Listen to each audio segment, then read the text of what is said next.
a brand new start. Rockin' interview, stories shared. Chill hangouts, no time spared. From soulful whispers to a roaring sound, music unites on hallowed ground. All things music, a vibrant call for one and all to give their all in this sanctuary where dreams ignite. Music's power burning bright.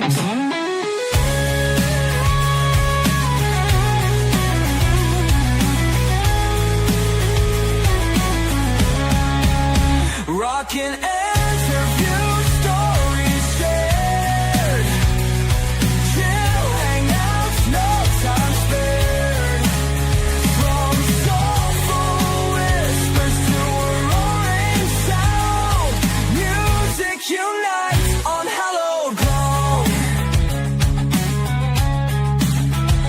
Glick's house of music, a place to be for every heart, wild and free. Music's embrace, forever strong, a symphony of life all night long.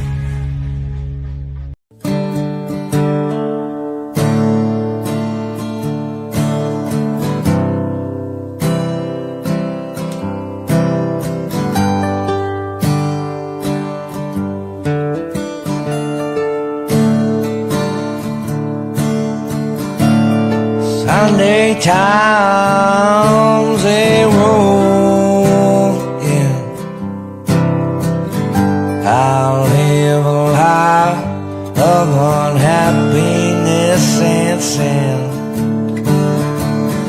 I'll roll another to forget where I've been.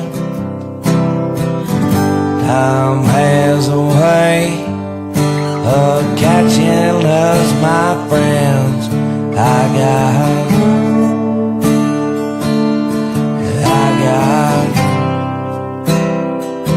I got them old days on my mind. I never look back, I only look ahead. Dangerous thing is when I lie awake in bed. Well, I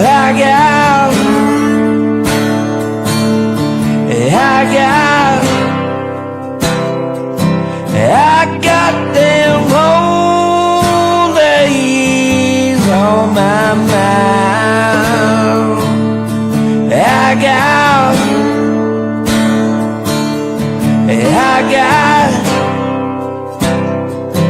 I got them old days on my mind.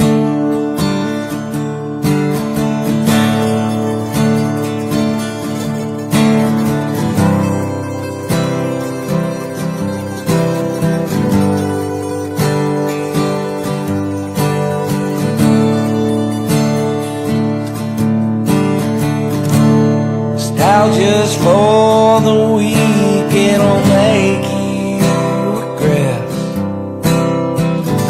Take you to a place where you think you had it best. I got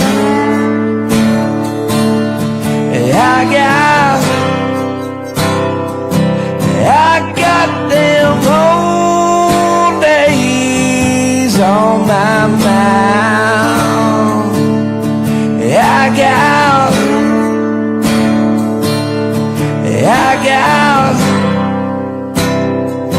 I got them old days on my mind.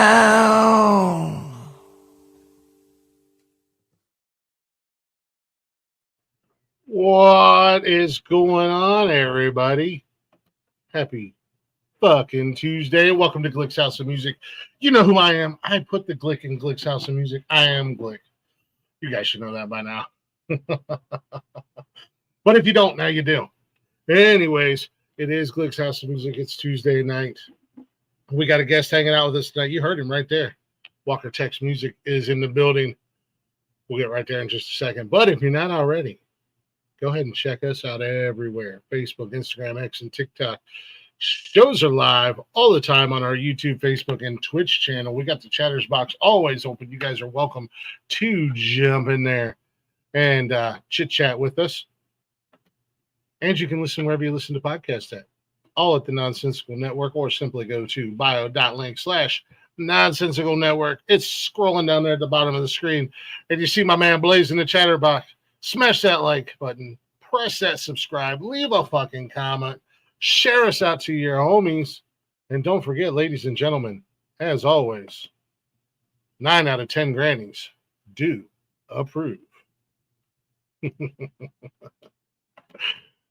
And with that being said, enough talk about me, enough talk about us. Let's go ahead and get to our guest. And with a name like Walker Tex, what is going he is from on? Texas. I wish I lived up to the name. How are we doing? Yeah, right. What's going on, brother? I appreciate you coming on.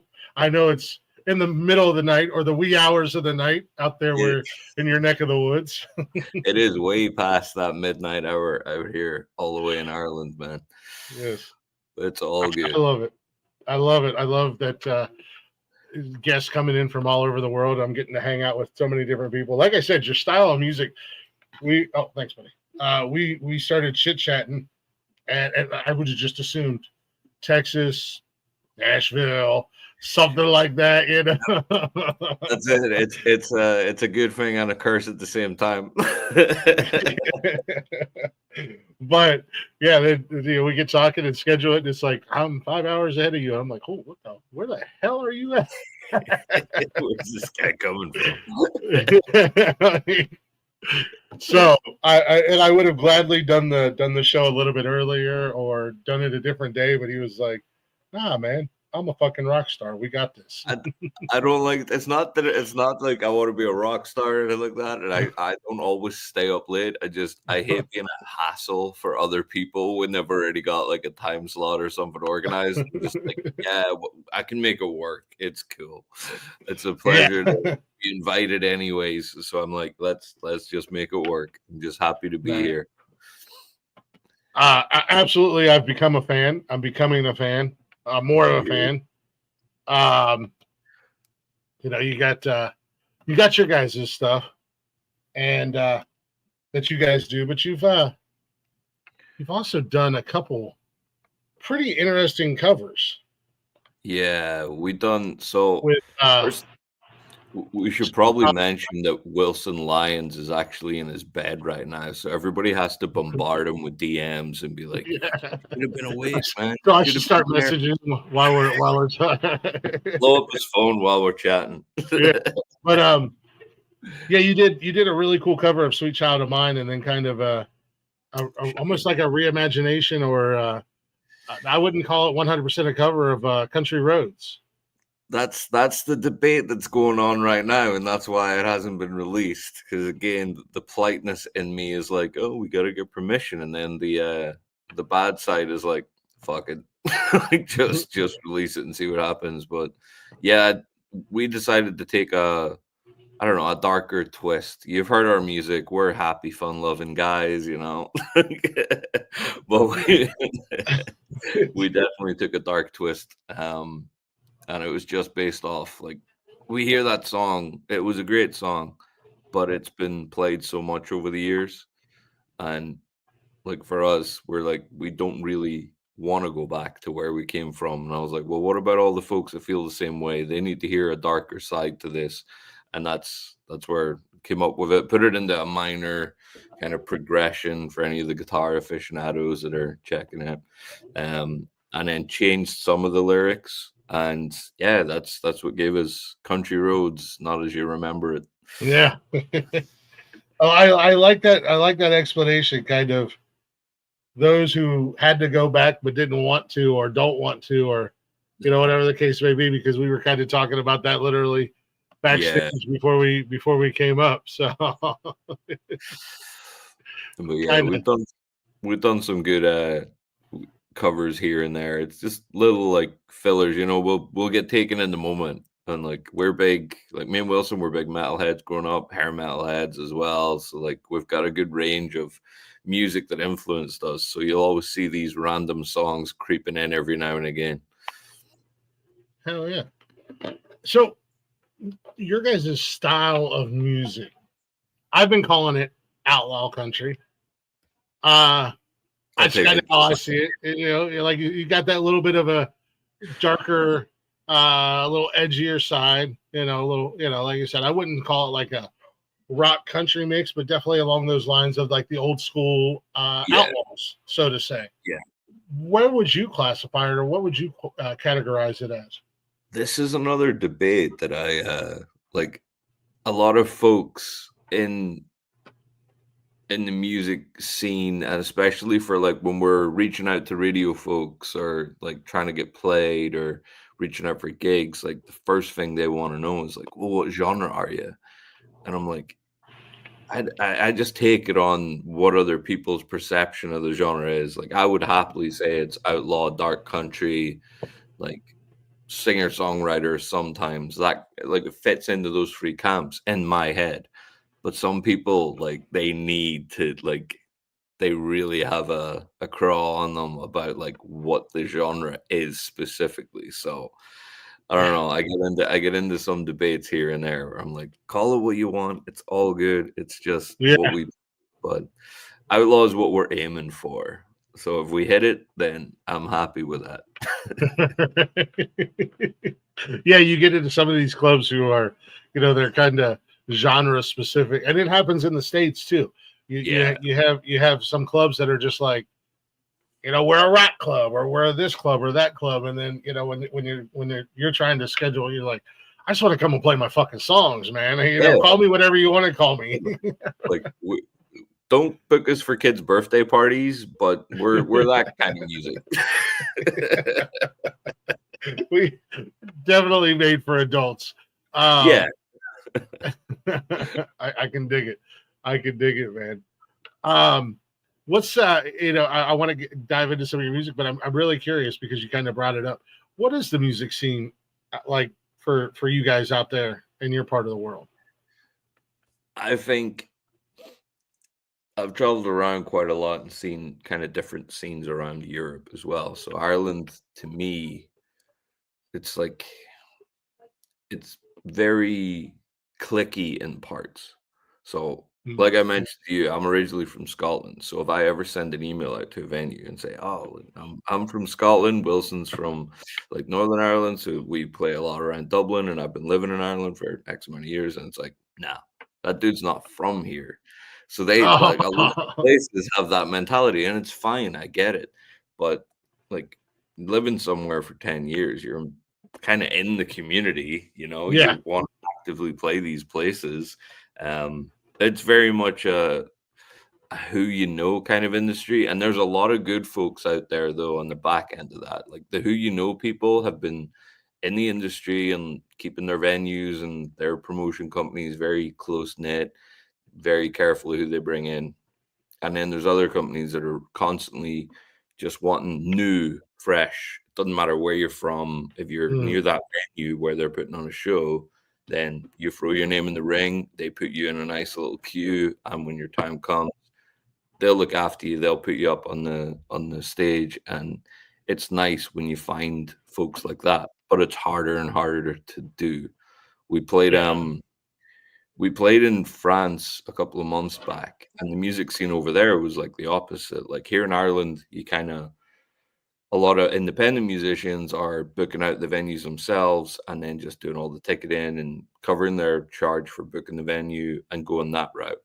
And then me and Wilson got to France, and they're like, yeah, so here's how much you guys get paid, and like food, drinks all included and stuff like that. And me and Wilson are like, holy shit, we get paid. Wow.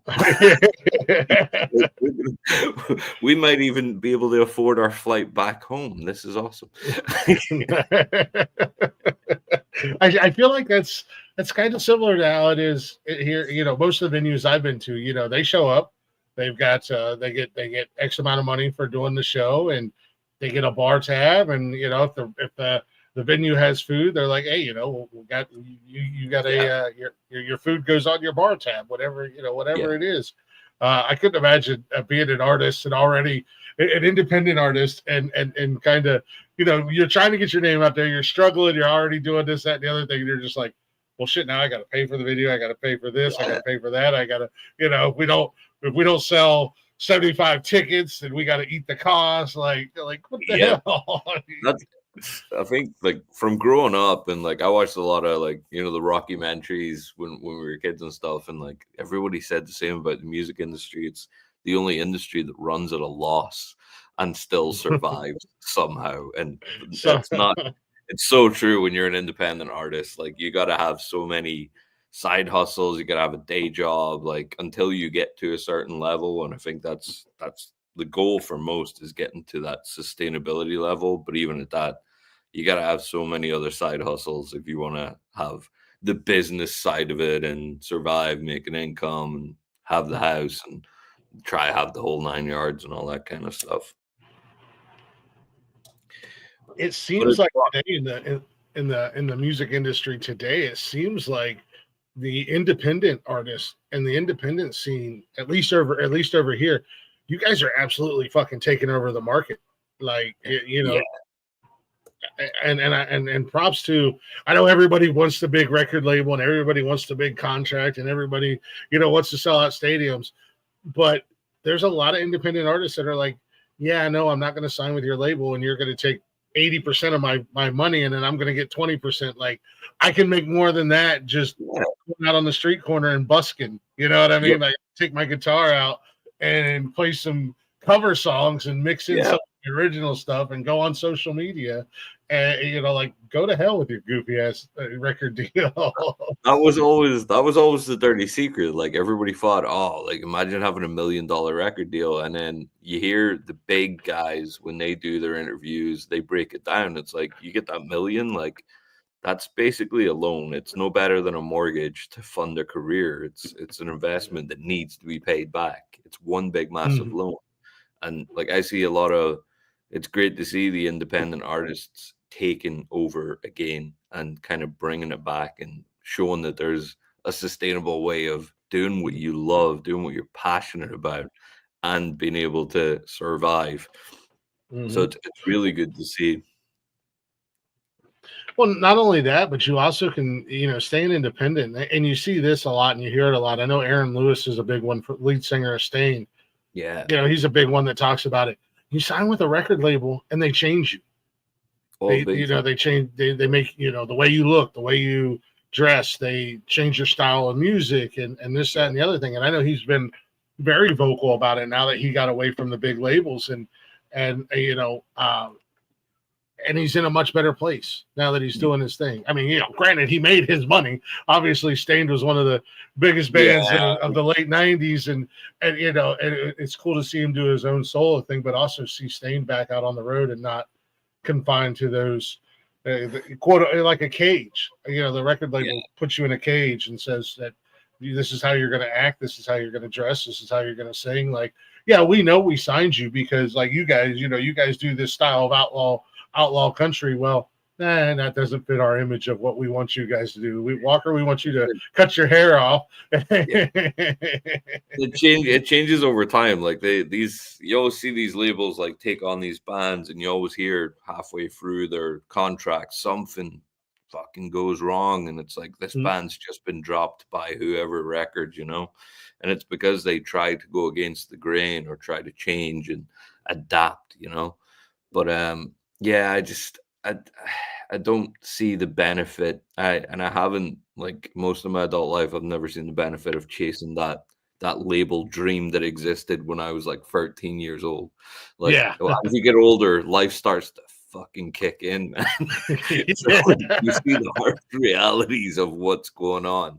So it changes, and I think staying independent is the best way to do it. I think Mm, there's a lot of I guess they class themselves as independent labels now as well, where like it's not as much, like they'll give you 30 grand and access to a studio, and it seems a lot nicer. Don't get me wrong, it's still life-changing amount. yeah, oh, But yeah. I think Yeah. it's easier to try and pay back 30 grand than it is a couple of million on a 10-year deal or some deal that's got your soul. Yeah, we're gonna give you $20 million, but That's you until you die. Like no one wants to end up like fucking Bob Dylan, Neil Young's of the world, where they still got yeah. to do it. And I mean, look at Ozzy, man. I mean, Ozzy's one of the biggest names in the music industry. The yeah, dude, I think, died about 10 and a half years ago, but he's still easily. wheeling his carcass out there, and they've put animatronics in him, and he just they're still trying to get that money out of him. Oh man, it was did you catch much of the show out there? I seen some of it. Yeah, I still want to try to find it and watch it in its entirety because I am a huge Ozzy fan. And yeah, a part of me feels bad because Lord knows he's had all the health problems and everything like that. And like the man's put his time in. yeah. Let him enjoy what he has left of his life and not have to be on the road. I did think it was really cool. They had all those acts come up and do Ozzy songs. Shout out to Youngblood, who absolutely killed Changes. Absolutely killed The it. guy nailed it, man. That is career defining like moments that happened right there when he done Changes, man. I Yeah. I heard a lot of people say, and a lot of the quote unquote music critics came out and said that was like a passing of the torch from Ozzy to this kid, and I'm like, that's career altering right there. If Yeah, you're it getting was compared like to being the next Ozzy, like yeah. like you better hold on because it's going to be a wild ride, young man. It's up there with those performances, like like when Queen Freddie Mercury played like Wembley. It's one of those pivotal moments in Yeah. rock and roll history, right there. That one section that Youngblood done. All the other artists that were there done an amazing job. Like, well, some shaky exceptions. Yeah. The older guys who you're like, The old yeah. you got to give it up Again, to. again, you got these older guys that are just being kind of wheeled out there, man, just as Yeah, a they're probably spectacle. that's it. And They're told. it goes, yeah, there, and it goes back to like you said, man. When we were kids, everybody wanted to be a rock star, man. You're gonna get millions of dollars. It's sex, drugs, and rock and roll, Yeah. man. Like women, all this. As you get a little bit older, and you start to hear the horror stories, and you see the behind the scenes, and especially, I'm sure for you as a musician, you're like, yeah, it's not all it's cracked up to be. I've seen enough of the behaviors of like Guns N' Roses and Motley Crue, and the stories. You're like, that looks like fun, and then it gets to a point where it's like, damn man, that ain't fun anymore. Like Yeah.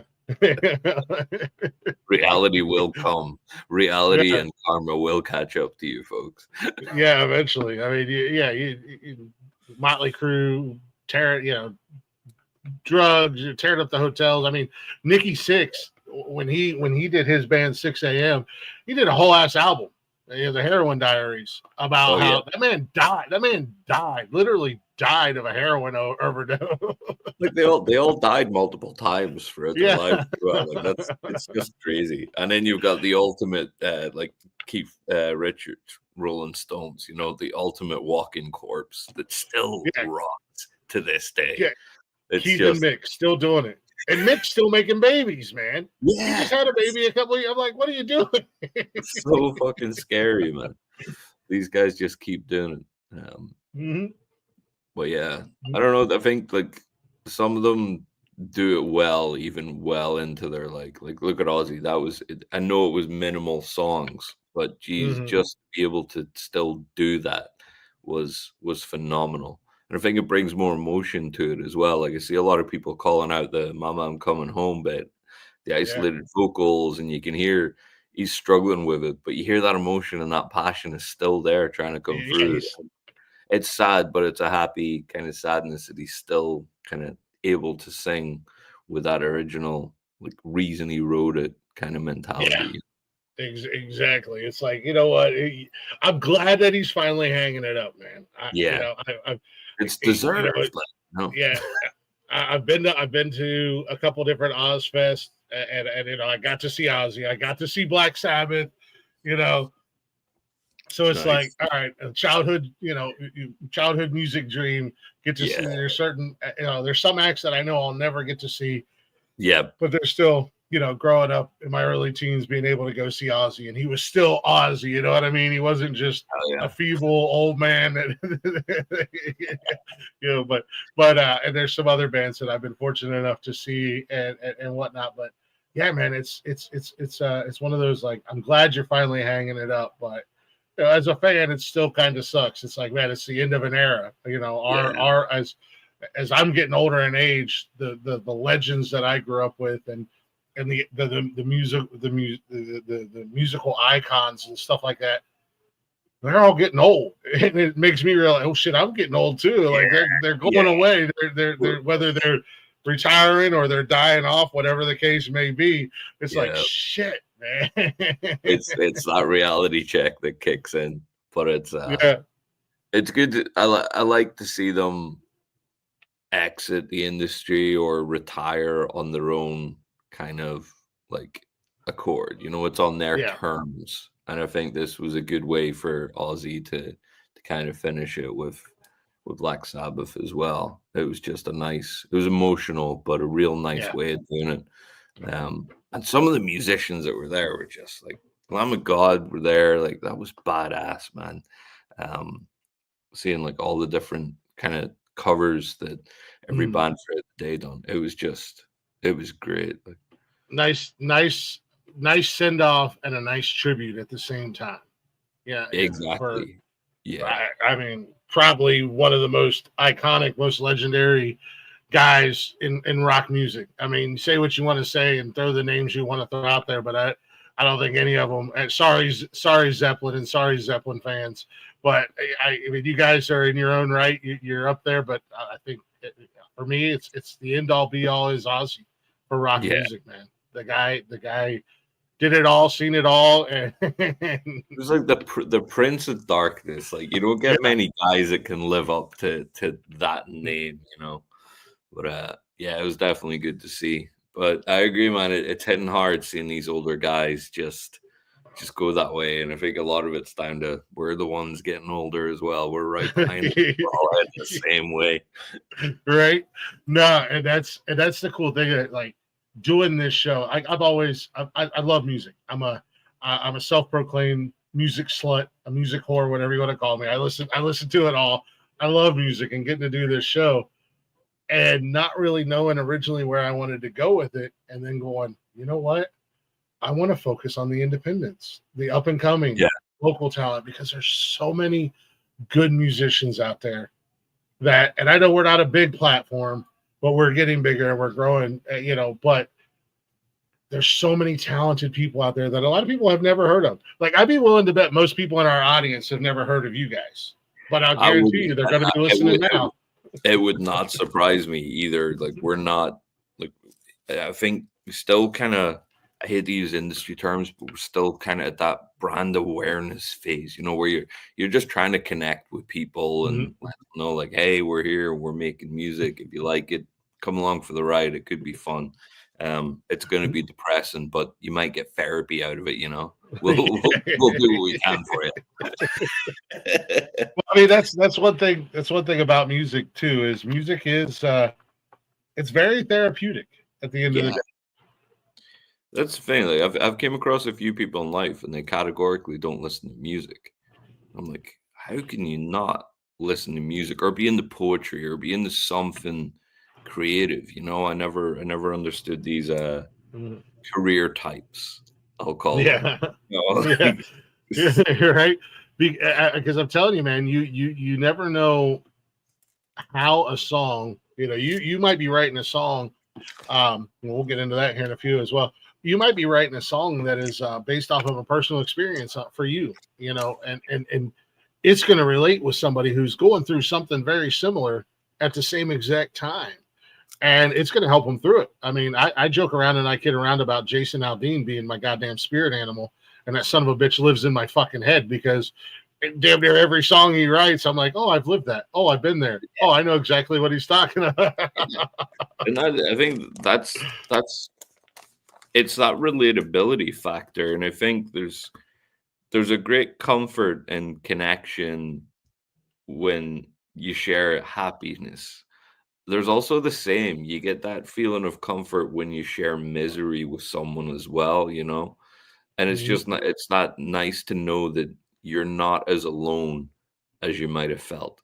So I Yeah. think certain types of music can affect your mood in so many different ways. But again, going back to the we ain't getting any younger, the being relatable to whether it's a trauma you've had or something, it helps. Like that's why I started listening to music when I was young. It was to Mhm. deal with things that were happening around me, whether I wanted Yeah. happiness or I wanted to dwell on the misery. I've got my Yeah. songs for that, you know? Yeah, you got your your gym mixes, you got your happy Yeah, times, your party, your breakup. You go through a breakup and you got your go-to songs. It don't matter how new or old they are, but you got those go-to songs to help you through every change in life, or you're just sitting around and drinking and you're depressed for no fucking reason, but yeah, you just want to listen to some sad old country music or some shit. Like fuck yeah. it. Exactly. Like for me, when I was young, I think I don't know. A friend introduced me to some Nine Inch Nails stuff, and like their early stuff in the '90s was real heavy industrial. And then they Oh got yeah. that one album. I think it's called The Fragile. Forgive me if it's wrong. The Fragile is just, and the Downward Spiral are just like, don't make plans. Don't listen to it on a Sunday with a hangover on a come down. Like you're gonna experience some emotional shit when you listen to that record, and it's an amazing but like Mhm. everybody has to have that outlet. Yeah. Now there are some artists and some bands and whatnot that they'll just get you right in your feels real Yeah, quick and in a hurry. You're like you could be having the best day of your life, and one song comes on, and you're just like, well, now I just want to go take a long walk off a short cliff for some fucking reason. What the hell? like I don't know You about love you, the song, but you love the song.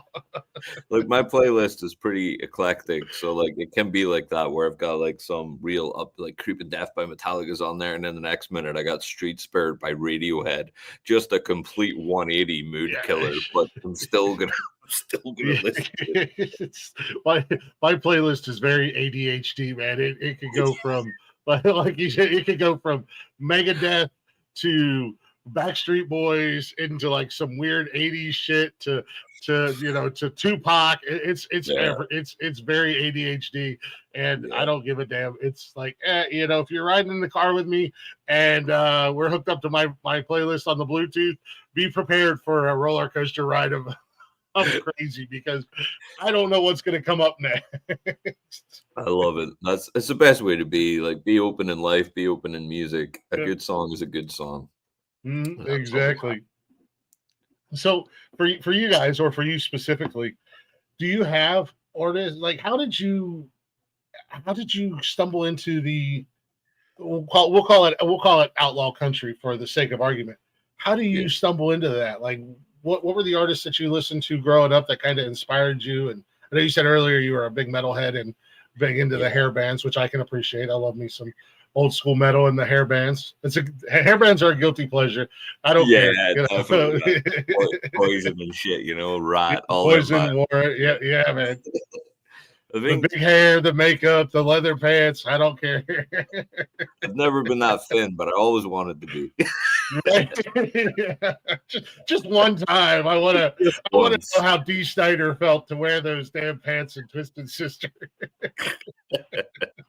I swear I can make them fit. Yeah, right. I think, like, so yeah, growing up, there was a lot of the metal influence, but like take bands like Bon Jovi, that always have a bit of slide guitar in there. And then it was hearing those little outside sort of when the hair metal guys started having to do their ballads. there was a lot of these kind of country music elements creeping in, and I always loved that. When I was really young, like around my grandparents, like they were big on their Conway Twitty, their George Yeah. Jones, and Johnny Oh yeah. Cash, like stuff like Yeah. that. So I always had that in my head. And then the older I got, the more I kind of regressed back to I gotta listen, I gotta deep dive into these guys, you know. So I've always just had that eclectic taste. Like you mentioned Backstreet Boys earlier. I remember when I was young, I went to see a Metallica show, and a few weeks later, I ended up at a Backstreet Boys gig. Like in when I was young, like I would go Yeah. see anyone and everyone that was coming through if I could. It didn't bother me if it was cheesy or it was Yeah. whatever. A good time is a good time. Mhm. Nope, I get that. I grew up with I have 4 sisters, and a couple of my sisters were huge New Kids on the Block fans. And and at first I was like, I don't like no New Kids on Oh the yeah, Block. Yeah, boy bands, that's gay. Da, da, da, da. And then secretly I'm in my room. And to this day, I still I mean, I would love to go see the guys. I would love to go see New Kids on the Block in concert. Why? Because it's nostalgic, it's great yeah, music, it's fun music. The Backstreet Boys, NSYNC, 98 Degrees, it's all the same, man. And it's just that nostalgia. It's good music. It yeah. doesn't matter, like what you like at the end of the day, man. Exactly. Yeah, that's what I was saying. Like, there's all these folks that kind of have real. Like, I Trash. only listen to metal and that's it. And anything Yeah. outside of that, like you're this or you're that. It's like, dude, a good song is a good song. Don't get me wrong. When I did go see Backstreet Boys, I was wearing a hoodie. I didn't want anyone to notice. Like if I seen another friend there, I was like, what do we say to each other? Like, we're both for the Backstreet Boys again. that's how I was the first time I went to was it the Vans Warp Tour, and like Avril Lavigne was there and stuff, and I'm like, yeah, I don't want nobody to know Yeah. me. But then I'm Yeah, like, too, this too is a metal great for the fucking Warped time. Tour. Yeah, they're like, this is a great fucking time, and there's a lot of great bands that are performing, and I became fan. Like to this day, I'm still a huge Avril Lavigne fan. I think she's amazing. It's just one of those things.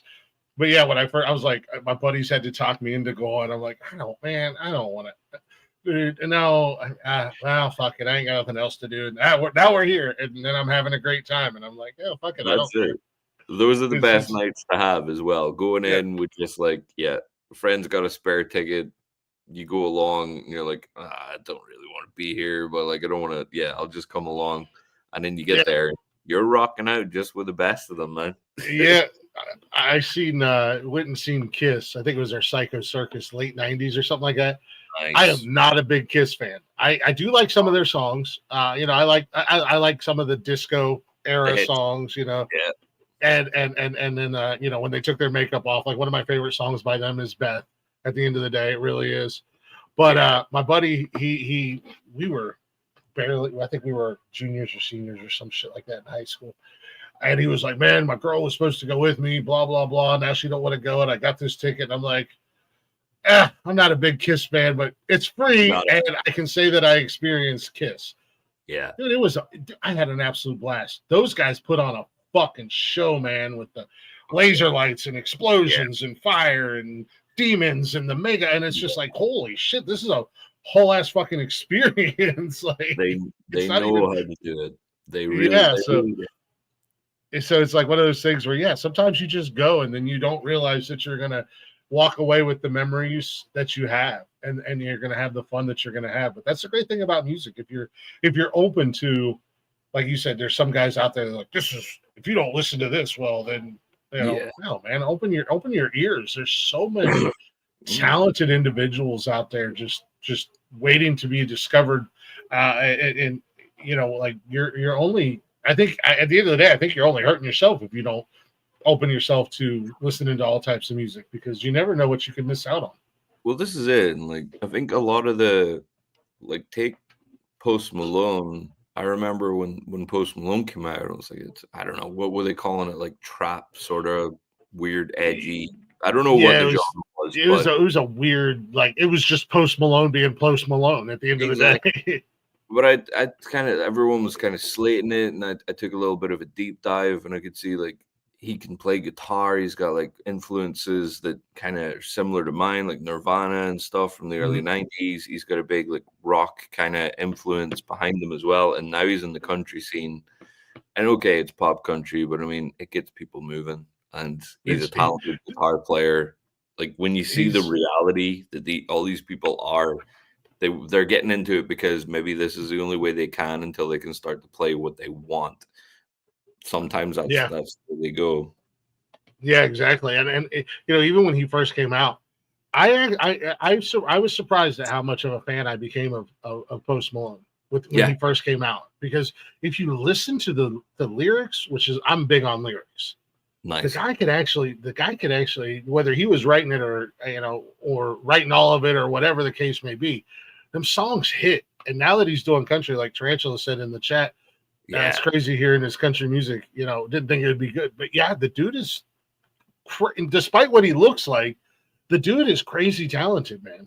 And I ain't mad at him for jumping into the country side of things. Maybe that's where he always wanted to be, but they're like, well, you can't do country because you have to look like this, to do country, and you look like this, so you need to go into this category if you want to make it big.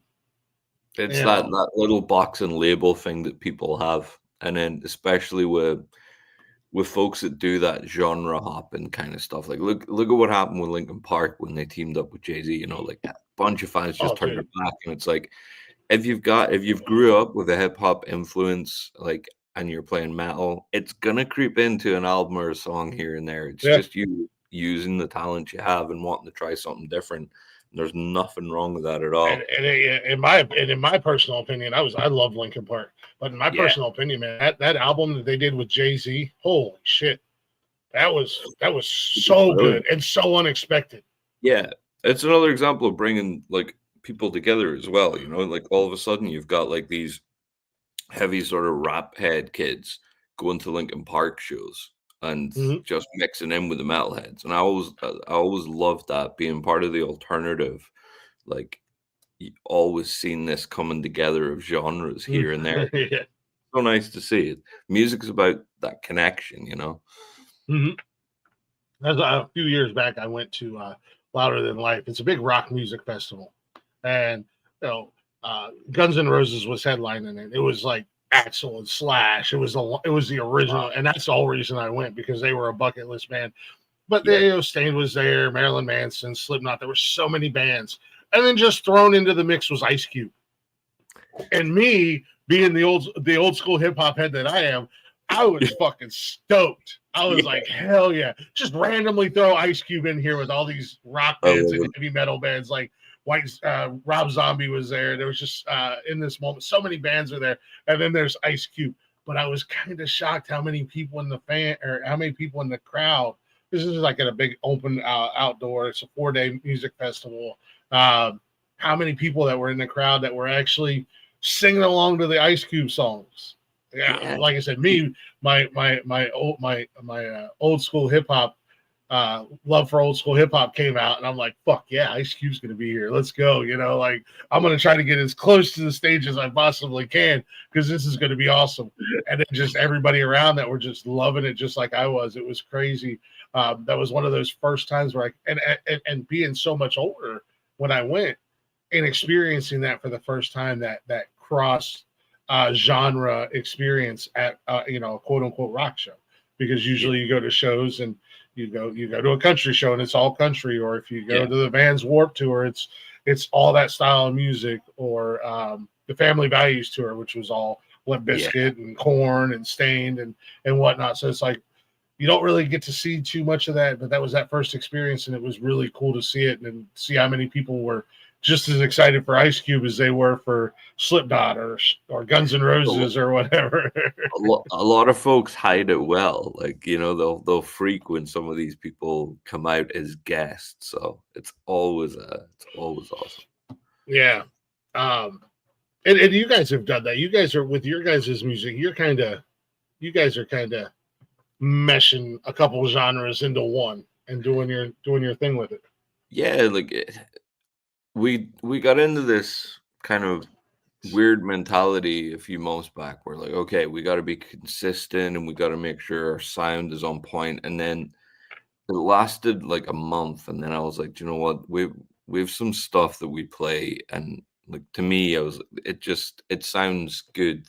And then we got back on track and figured, look, if it sounds good to us, that's as selfish as it sounds. That's what matters first. Because if we're Yeah. into it, then the passion's going to come out rather than Yep. looking at the label studio formula of you got to have your hook, you got to do it this way and that way. And like, sometimes it works, but sometimes we don't play to a click track and we just fucking see what happens. And those are the best ones, you know. So is it just you and Wilson, or do you have a So full band that you perform with, or anything like that? we do a lot of collabs. So first off, when I started out as like just Walker Tex, didn't really have a direction. I was doing like cover stuff, and then I kind of got into like the Culture Walls of the world, you know, and I was like, oh, Dark Country seems nice. I never really took a deep dive into that. And then Mhm. as I started playing more, it was like it just makes sense and I enjoyed it. So I'd been doing that for a couple of years, just trying to find direction. But I started out working with an artist called Malleus Incus Stapes, Ralph Conrad, who runs Earbone Studios in Georgia. Um, and we had a couple of calls and we liked what each other was doing, and he's basically started doing like the producing side, the sound engineering side. He Mhm. started backing vocals, percussion, so he's on every record that goes out under Oh, Walker Tex and Wilson Lyons. Wilson was an old childhood friend of mine, and but I think 3 years ago now, we've been doing it for 3 years. He was kind of putting out some videos on Instagram, and I reconnected with him and said, "Dude, we got to start playing again." And we just started doing it again. He was like loving he started learning lap steel guitar and like putting all the kind of slide banjo in there, learn oh yeah. harmonica together, like everything. Let's just have fun with this. So there's like three of us at Walker Tex, Wilson Lyons Core. We got our silent guy, Ross Conrad, over there in the States helping us with everything. He does a lot of heavy lifting, that guy. And then Oh yeah. we'll do collabs with there's a great folk musician here in Ireland called Keenan Flannery. Lovely kid, so much energy, which is great for us older guys to have someone like that around. But you should check him out. Great kind of folk artist. And then What's his buddy name of his, Keenan again? Flannery. He just released a little EP with a buddy of his. And it was sound engineers by Copper Kelly, who's another great musician. We call him the Clean Cut Cowboy, but you should check him out. Nice. I know, as I'm saying the names, I know a lot of people like say, "Oh, you shouldn't name drop," but in the independent music side of things, I think name dropping is something you got to do. You got to get everybody's name out there so that people Mhm. can find their music. Like, so Oh, yeah. I'm gonna write them down and see if I can find them and check them mm. out. But yeah, great. There's some great artists. You said you've been doing. Have you only been doing music for 3 years, or have you been doing it longer than that? You just really started to like. I've been doing it way longer. I say like 3 years steadily where I found the direction like I wanted to go in, as opposed to just playing covers or messing around in the electric uh, guitar most of my days, you know. I always kind of dabbled with writing, but never really took it anywhere. I'd have the odd little song here and there. And then yeah, definitely got more serious the last kind of 3 or 4 years with it, to be just confident in the way we're writing, the music we're putting out, and then doing more gigs, trying to get the name out there a lot more. yeah, that's always the big trick is Yeah. getting their name out there. Letting so people can find you and hear it. That goes back to that. Social media, man. It is a unnecessary, or it's a necessary evil. unfortunately, you know, It's the and biggest it's just like, necessary evil on this earth right now, man. Content, yeah, content, content. Like, yeah. it's And it's like, crazy. God, I don't want to do it, but yeah, you kind of have to, you know. I It's think, like, how, look, you're our like, do generation. you, oh, Go go ahead. ahead. Go ahead, man. I was gonna, Like our generation, I think, because we grew up at the birth of the internet, we're coming around to the idea of being on camera more and all that kind of stuff. So it's like it's getting more natural. The generation Mhm. after us were born into that natural behavior of like, Yeah. there's a camera, fucking do what you're doing. just just do it, man. Let's make it happen. Yeah, I know. I'm kind of the opposite of that. Like, this is my happy place. Like, a Yeah, microphone in front of me, you know, the camera, and doing my thing. But that's all I want to do. You know, I don't want to do yeah, the social media. I don't want to, you yeah, know, but I realize I have to, you know what I mean? Because it's like, you know, it's a double-edged sword. Like, this is what I want to do, but I haven't reached that level of success yet where I could go, okay, now I have a minion that'll do all the social media for me and reach out to all these people because, you know, I want to have great guests and I want to have great musicians yeah. come up on the show. But it's all up to me to, you know, and thank God for social media and thank God that you guys are biting the same bullet I'm biting, because That's really all so, I got to do is just scroll and let my algorithm do its magic for me. And it's just like, yeah. oh, who is that? Let me go back and give it a listen. All right, let's see where I can find their music, listen to it, and I'll shoot a message. And if I don't hear from them, I don't hear from them. If I do, then we'll hash out the details. So, That's but exactly it. Like it is that necessary evil, and I think there's like a lot of people hate on social media, and I'm like, yes, I know it's time consuming, but there's again going back to that connection piece. You know, you connect, you meet people. Like we've kind of came across each other's profiles organically. I've met some great friends from all over the world, and it's through social media I've been able to have those connections. Don't get mhm. me wrong, like when you're spending like 20% of your time doing your music and 80% promoting it, those days are hard, but it is worth it to get to say you do what you love. I think that's the trade-off. So when you're doing that, when you're, you know, trying to come up with new content, like, do you ever find yourself in a hole where you're like, I can only do so many videos or so many different things to promote this one song? Like, what more do I have to do to get it out there?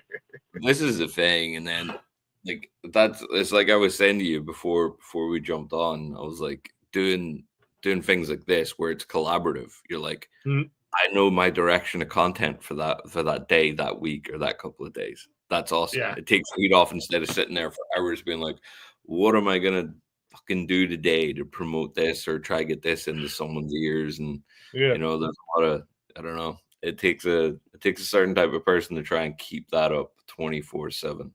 But yeah, like I'll kind of just switch the camera on when I'm messing around in the studio, see what comes out, cut that up into some clips, do the usual trick of like a 2 minute video becomes 2 to 4 weeks worth of content. So, Yeah, that's my problem. You know, we do these.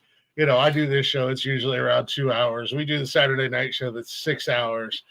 We do a show on Wednesday you got that's two years of hours. content right And there. I'm like, yeah, but then I gotta go and I gotta go back and watch it. And it's like, do I really want to go back and watch my dumbass for the next 6 hours and try Yeah, to find? There's a lot of great content hidden in there. I know there is. You know, but it's a matter of going back and finding it. I need an yeah. app or somebody that I could be like, hey, we want to go watch that and just make some like 10, 15 clips out There's of a show. there's got to be some AI thing out there Yeah. that can just help us find like what's the most interesting part of this, what's going to help it like get in front of the right people. Um, yeah, it's a crazy grind. It's worth it though. I think in the end, there's Yeah, dark days. I think at the end of the day, you know, once you start to get traction, once you start to get that following, and like I said, you guys you guys get to throw that curveball out there because, like I said, with a name like Walker Tex, and a style of music that you do, and you know, and the way that you and the look that you guys have, never in a million years would I have been like, guys from Ireland. You know, Yeah. you know, like, holy shit. So you get that little nice little that curveball that you can throw and also kind of break the ice and go, whoa, hold on a second. I got so Yeah. many things that now I'm even more intrigued to know more about these guys. There was it was a while back, but I remember someone reached out and they came across one of our songs and they just like kind of dropped in our DMs to say they loved it, and I was like, oh, that's great. And they had asked where we're from, and at the time I was living in Dublin, and they're like, oh, you're from Dublin, Texas. That's so cool. And I was like, no, Dublin, Ireland is where I'm living. They were like, oh, holy Yeah. shit. No, I probably would have done the same thing because we have a Dublin here in Ohio. I'd be like, oh shit, you're right down the road. Hell yeah, let me know when you guys are going to be out in Ireland. Yeah, you know that's a little bit further away than what I thought. Maybe I won't come to a show. I would love to, but you know I got to get rich first. You got to get that plane ticket. Yeah. That's the other thing. I don't fly. I've never flown before, so that's the other thing. Like, yeah, but yeah, like I said, you know, it's definitely one of those things where you definitely really change the dynamics of a conversation, and you know, again, I'm excited not only because I'm becoming a fan and I'm enjoying your music, but I'm excited because that's just another little thing I can add to my quote unquote resume with this show is that Yeah. it's worldwide at the end of the day, man. I don't care where you're from.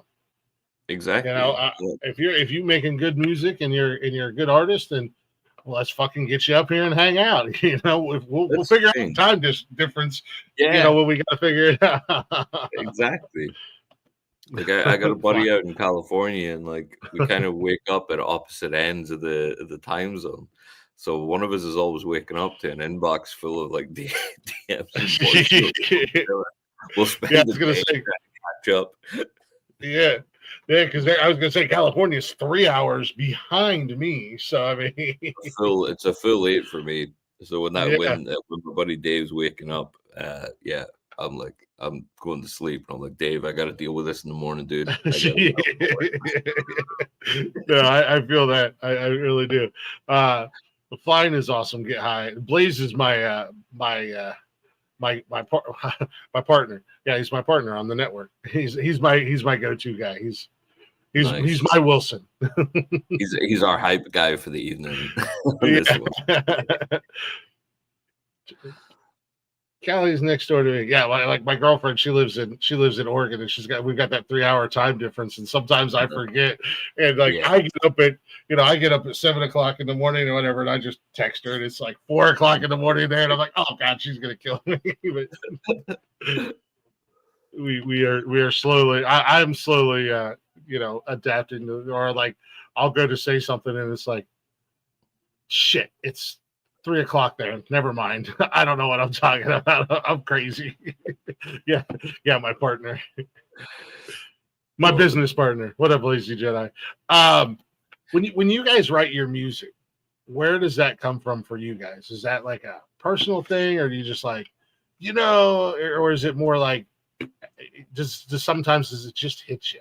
Like you're sitting down having a drink, or and it's like I got an idea for a song.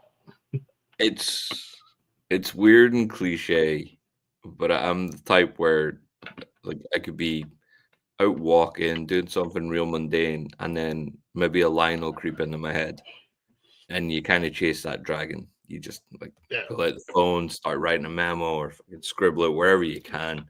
For me, a lot of it's that when it comes to the lyric writing part of it, and then the music part, Wilson, when he came along, had a bunch of different sort of things and ideas.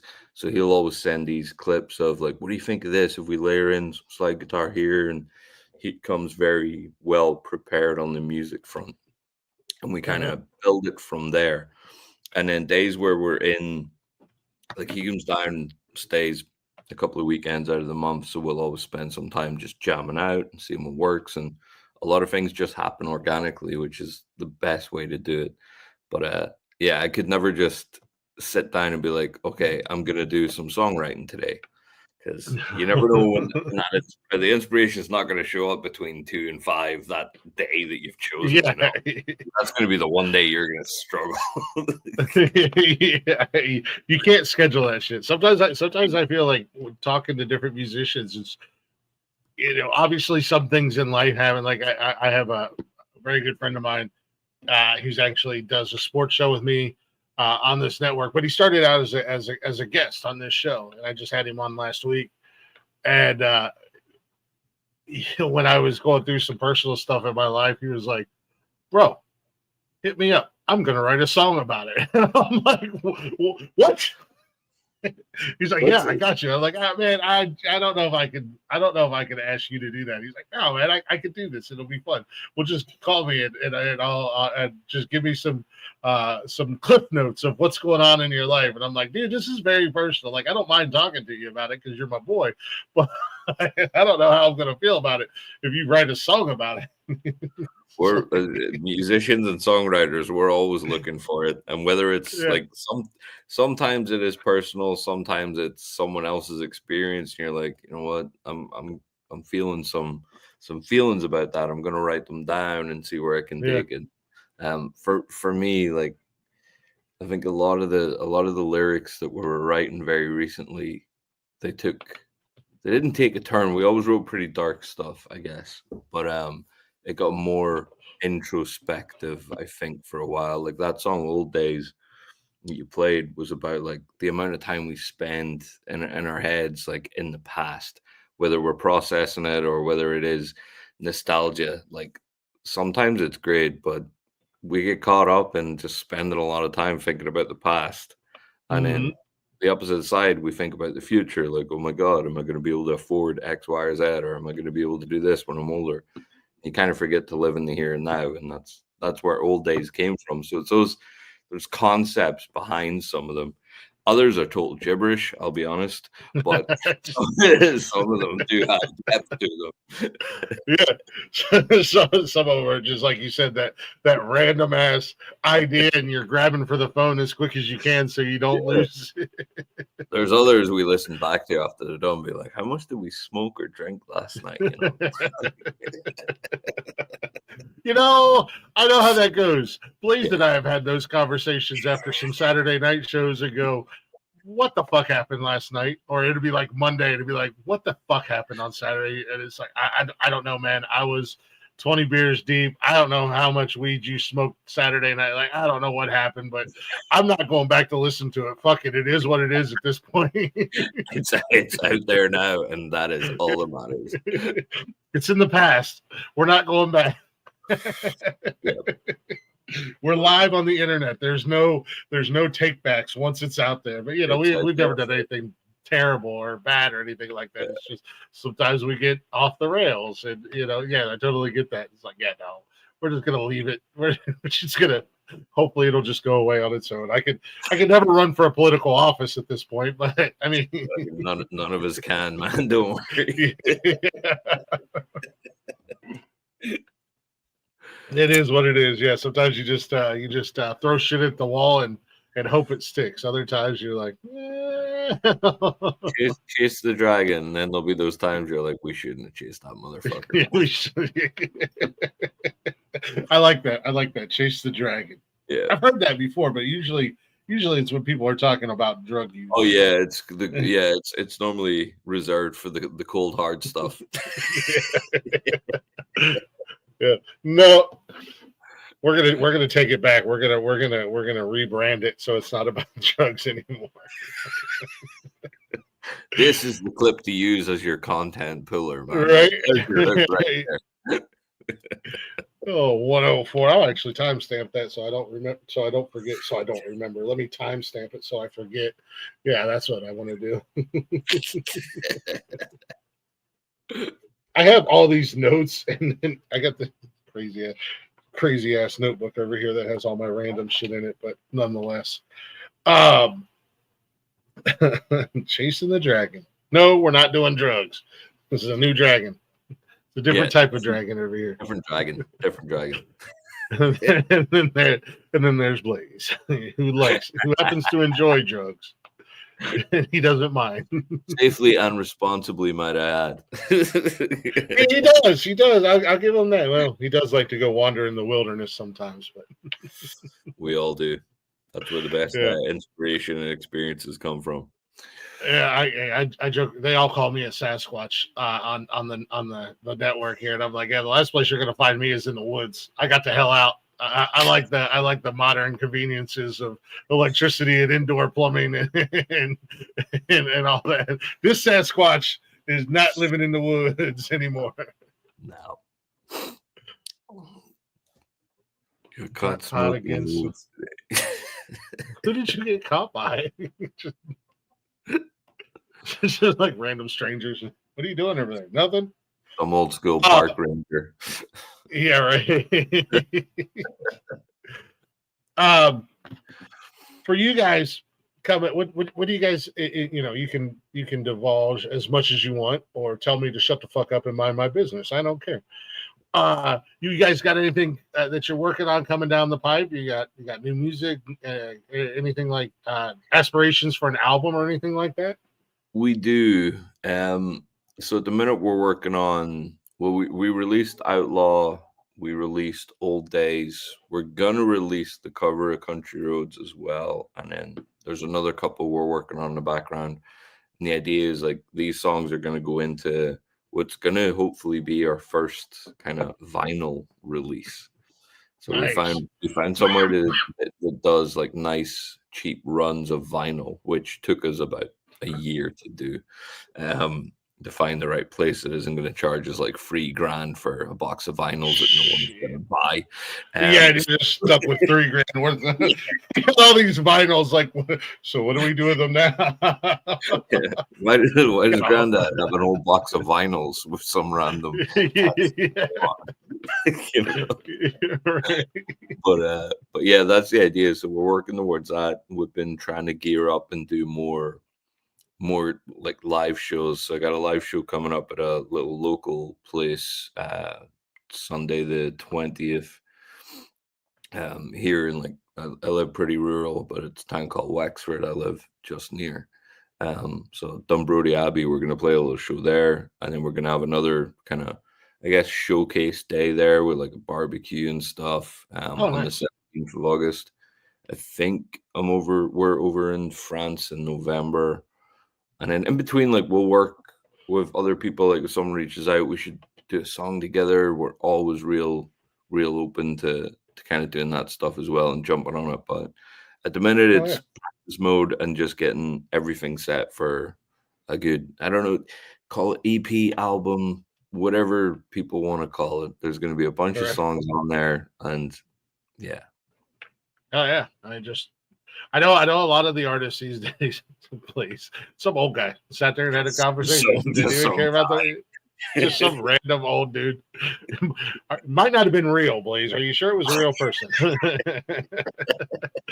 No, man, I talked to a lot of musicians, and they're like, yeah, I ought to do an album eventually, but they're on this just track releasing, like 2-3 songs, and at a time, or 1 or 2 songs at a time, and it's just like that's what people are doing now. Like that's what I'm old. I miss having an album in my hand, or going through and being able to thumb through the little insert that comes with a vinyl, or you get some cool pictures of the band or the artist, and then maybe some behind the scenes.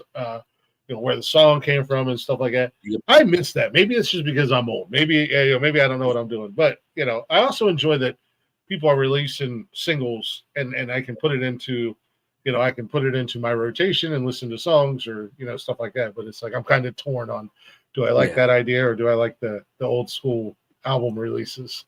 I miss the physical aspect of it, similar to yourself, like the stories, the photos, that real feel to it. That you don't really get. It was real. It was. It was real. That real element to it. But I think like one thing I miss as well is B-sides. Like with digital age and Spotify, you don't get B-sides, and I've been you don't. my brain like I want to do a good B-side, and like whether it's a cover, it was always like when I was growing up, the B-side was always like a cover song or a demo song that the band hadn't put out, and it was like the best thing ever, you know. So I'd love to do something like that where we've got like a nice album and then a bunch of B-sides that we just fucked around with. Yeah, I miss that, like, because there is no, like, you know, you go buy a new album and you get the ones that you get the songs that get the radio play, which is kind of the concept now with social media. You've got your songs that you're pushing and you're putting out there, and you're getting that traction and you're getting that following with, and it you know, and then you'd go buy the album, but then you'd find the hidden gems, you know, the songs that weren't pushed, that were actually some of the best songs on the album in all reality. And it's just like, man, you kind of miss that now, because I know I'm guilty of this. You know, it's like, you know, things will come out on Spotify or YouTube or whatever the case may be. And it's like, I'm just going to the go-tos. And then I have to catch myself and go, you know what? Like Morgan Wallen just recently dropped his album. Motherfucker dropped an album with 37 goddamn songs on it. 37 songs. Who the hell does that? Morgan Wallen. You know why? Because the guy's Teflon. He's untouchable. Yeah. He gets popped for dropping racial slurs, and he goes #1 for 18 weeks in a row. He throws a goddamn chair off the roof of a building in Nashville. Could have killed somebody. Slap on the wrist, and then he's going triple platinum. It's just like the guy's untouchable, so he does whatever the fuck he wants. So he puts his album out, and I'm like, fuck it. I'm at the beach one day. I hadn't really listened to too much of it. I heard a couple songs off of it, and I'm like, fuck it. I'm just chilling at the beach. It's just me. The kids are at their mom's. Put my earbuds in and just sit there and chill and listen. And I'm like, how long is this goddamn album? Because it just kept going and going. And then I finally looked at it, and it was 37 goddamn songs. Morgan Wallen, what are you doing, bro? Guy's a machine. So, you know, that's like that's what I've been trying to do myself. Yeah. I don't know what he's doing, man, but that's what I've been trying to get back to, is like, when artists, especially ones that have been on this show, I go back and it's like, I'm going to deep dive. And some of them, you know, and I haven't got to do the full deep dive into your guys' music yet. But you get some artists that were putting music out like 9 years ago, 10 years ago, and they don't even talk about that no more. And it's just like, ooh, I got to bring them back up on the show, because now I got questions. Yeah, that's the thing. You'll always discover like these old kind of songs that are out there, and I think you'll hear if you deep dive into some of the earlier, certainly the stuff before Wilson came on board. Like there's a difference in how I would sing back then, because I was still trying to learn how to sing and try and get to a point where I was comfortable with how my voice sounded. So there's some tracks on there, and some people they enjoy those ones rather than what we're putting out now, and that's totally cool. If they're enjoying it, they're enjoying it. But I think you always discover hidden gems that way when you deep dive. Like I think Metallica, like there's a bunch of, I always like read these interviews from musicians as well, like some songs that just never got finished, or like these demo versions. And going back to that idea of B-sides and stuff, like Metallica just put out, was it a relaunch of Load? And it was like, I don't know how many songs. It's an insane amount of songs that they just did not put out. And some of them are, I believe, just snippets of riffs or vocals here and there. And then other fully fledged songs. And they had it lying around. Don't get me wrong, the price tag on this fucker is huge. But well, that's what I'm not a huge Metallica fan, but those guys have gone the way of Kiss. It's all about the money. Yeah, it's all about the money. Like Jesus Christ, I was more of an Iron Maiden, Megadeth fan. I loved Metallica's older stuff, like Ride the Lightning, Master of Puppets. Obviously, it was like up to the Black album, and then everything after the Black album has just been they're money hungry. Yeah, just I mean, I could go see Megadeth in concert and pay $50 for a ticket.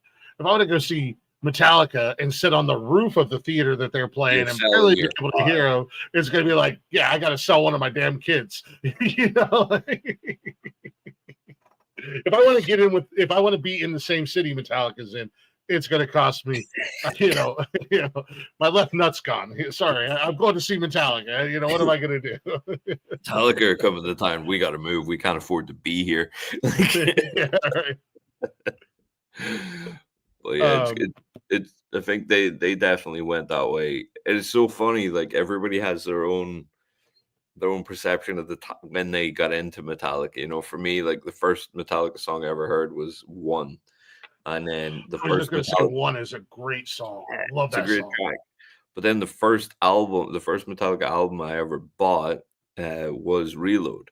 So I love Reload. And then there's some people I talk to, and they're like, "Nah, man, fuck you! Like Reload is shit. There was this and that." And I'm like, "It's just the time I jumped on." Then I meet people who jumped on it in anger, and I almost have to hold myself back and say, "Oh, I'm that guy now." You're that guy now. No, I feel that, and it's not that Metallica's not. They're super talented. I mean, obviously, you can't deny the talent that those guys have, and you can't deny who they are as a band. But it's just the greed factor, and I think what really turned me off to them, because I was of this era, was the whole Napster thing. Like, really, Exactly. you guys are getting pissed off about pennies when you're already billionaires. Like, you're getting pissed off about pennies. Like all the label bags, and being like, "Yeah, but Napster's really shitty for doing that." Yeah.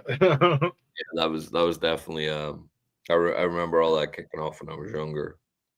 I think Dave Grohl, for all his flaws, he had a great line about music should be free because it's art.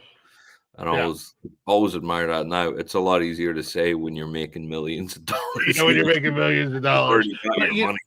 Like, that's one thing that I've learned from doing this show, though, with this new quote unquote new generation, or this generation of independent artists and stuff like that. Man, you guys all have the same mentality, because I always ask the same question. I'll ask you right now. I already asked you, and I already know the answer. Moving forward, as long as it's cool with you, we're going to continue to play your guys' music across the network. Yeah, exactly. And that's what I love about, you guys are like, go fuck, play it as much as you want. Play the hell out of it. And we do. And we take breaks on Saturday nights and we play music. Blaze takes breaks on his show on Friday nights. He plays music. I used to take breaks on this show, but then it was like, then I'm pulling the e-break on a conversation. It's only a 2-hour show. It's not that big a deal. I don't want to pull an e-break on the conversation and go, hey, I know we're having a great conversation here, but I'm going to play one of your songs. Now, I have done some interviews where it's like, quote unquote interviews. I don't like to, because this really isn't like a too formal typical interview. Yeah, like, but or I have had some people where it's like, they're great, don't get me wrong, but I'm really pulling teeth here trying to get the bucket, and I will take a break at the midway point, and let them kind of recompose or whatever, and then come back in and for the last hour or whatever, and hopefully be able to pick it back up and keep going. Or I get people that are, like I told you before the show, sometimes I get people that I can just tell that they're not comfortable on camera, and they'll be like fidgeting with their guitar or something, and they've brought up singing, and it's like, you know what? If you want to go ahead and do something, go ahead, man. And then once they do, they're in their comfort zone, and then they're good.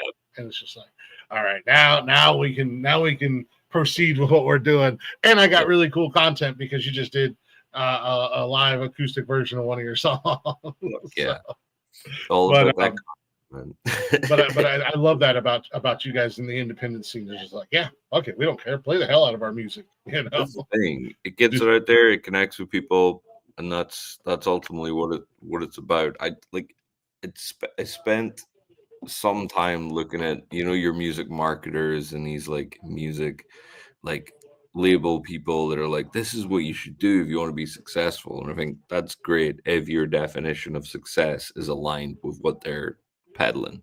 Like, I don't like, if I can make enough money to keep the house I'm in and put food on the table, I'm fucking happy. That's that's the bottom line for me. I don't necessarily, don't get me wrong, if someone says, do you want to go support like fucking Stained or something, I'll make that flight. But at the same time, it's more for, you want to keep it at a certain level. I don't think I'd be comfortable like doing it at that grand scale. And I think you miss so much of life when you get into it that big, where you want to do Yeah. it. I think you lose connection the more, the bigger the venue, the more Mhm. like loss of connection there might be, you know. I think as a music fan, as much as I love going to concerts and then I've been to the big Yeah. venues and stuff, as much as I love doing that, I think my favorite thing to do is when, excuse me, whether it be local artist or a bigger named act comes to a smaller venue. Yeah. There's a band I'm a huge fan of, been a fan of since before I started doing this, and I got the opportunity to see them. And they've been at it for a hot minute, and they're starting to blow up, man. Actually, they were out in your neck of the woods last year. Blacktop Mojo, they're out of Texas. Shit, yeah. Fucked up Mojo, yeah. Yeah, they're friends. They're friends of ours here on the network. We go from like day one with them. We've been playing their music, and I had an opportunity to see them here in where I'm at. Bought my tickets, went up there, and it was just this small little hole in the wall bar. And dude, I was like literally like 2 feet from the stage. Yep. So I love that it's that intimate feeling, the intimacy. Like they're right there. Like these guys are just people that I watch on YouTube, and I know they're traveling all over the country. And like I said, they got the opportunity last year, I think it was, or maybe it was early this year, to go over. And I think they were in England and maybe Scotland. I can't remember where all they went, but they got to do a little tour over there, and that was really cool for them. But then here I am in this little hole in the wall bar in Columbus, literally face to face with Matt, the lead singer, singing along with him to all their songs, and I love that. I think that's my favorite experience as a music fan is, these bands and these musicians that you like. If you get the opportunity to see them in a small venue or a small bar, it just means so much more. Yeah, I agree. There's just I think it's that easier to connect kind of thing, like going to a stadium gig, you're connecting with the audience that's there, like as a gig goer, like, if you're in that audience, 60,000 people, you're sharing the same emotion, same sort of love for this band that's there. Does the band know that you're there and connecting with the songs? Like, kind of probably not, unless you're right on 2 rows. Whereas you play a smaller venue, there's more, I don't know, there's more intimacy there that just, you get a totally different feel. It's hard to describe, but it is a totally different feel. Yeah, there's a big difference, and I would think this as a musician, not being one, but it's a different feel when you go and like you said, 60,000 people compared to 200 people. You know what I mean? And you can connect more. And not only is I would assume not only for the fans, because that's huge for us, because like, oh my God, I fucking love you guys, and you're right here, and then you're in the bar after you're done playing, and you're hanging out and you're talking to people and everything else, and it's not rush off the stage and go back to the tour bus and let the next band come up or whatever, Turns into that just money when you're playing. I think at stadium level, from documentaries and behind the scene clips and interviews, there's a lot of fun to be had, but it's a lot of, you're just kind of right, we got to go to the next town straight away, and then it's same set list or same whatever. There's very few of the bigger bands I've seen that make room for these moments. Like, I think Frank Zappa was good for, he would always improvise his solos on most of the songs at every show he done, because he hated the idea that every show was going to be the same. He wanted to have something different there, rather than just carbon copy set list every night on a tour. So he'd always try and do like these improv bits and change the solo every time he played the song.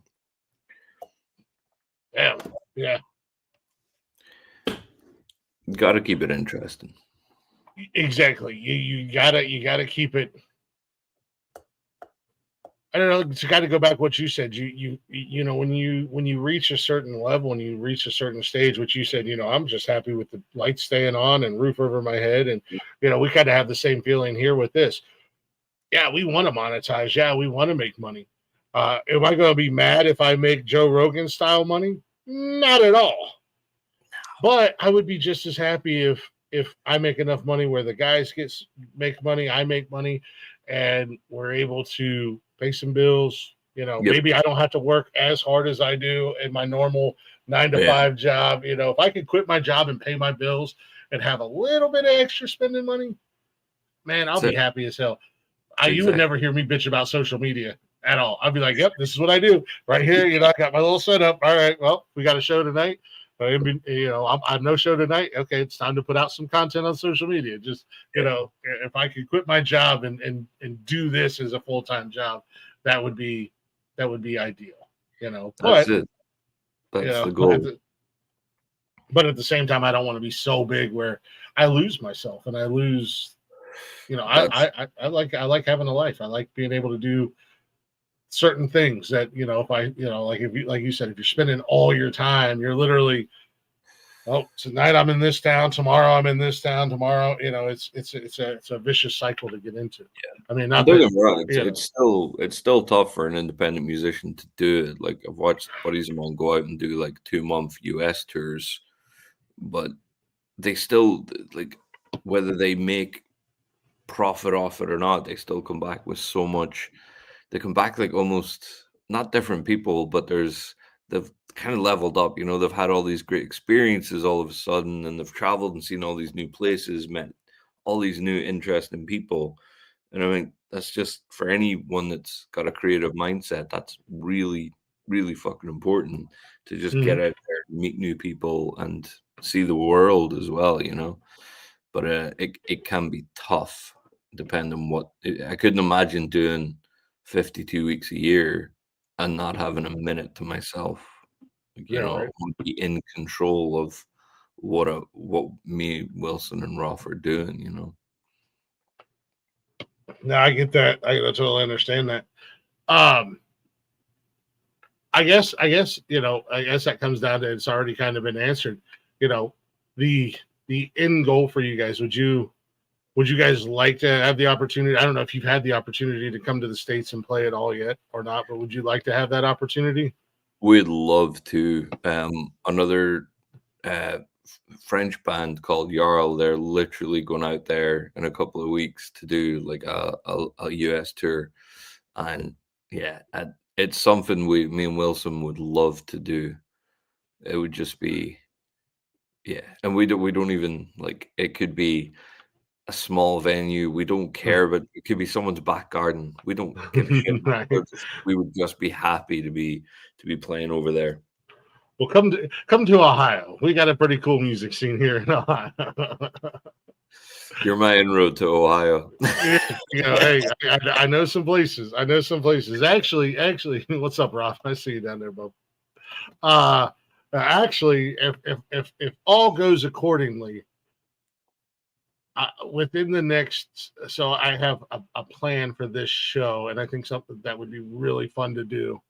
But if everything goes accordingly, no more than the next 5 years, I want to put together a weekend-long event, and it'll be showcasing only artists from former guests of this show, and we're also going to mix in some comedy, because we got one of the guys that's here on the network with us who's a stand-up comedian, and he knows some people. So kind of like a Thursday to Sunday event, man. And one of the place that I want to do it at, it's got a really nice outdoor stage, real nice bar, real nice setup. However, the owners own a fuck ton of property around it, and they're currently turning it into a campground. So it's like, it's ideal, boom, perfect, built in for not only the people coming to see, but for the bands and the artists.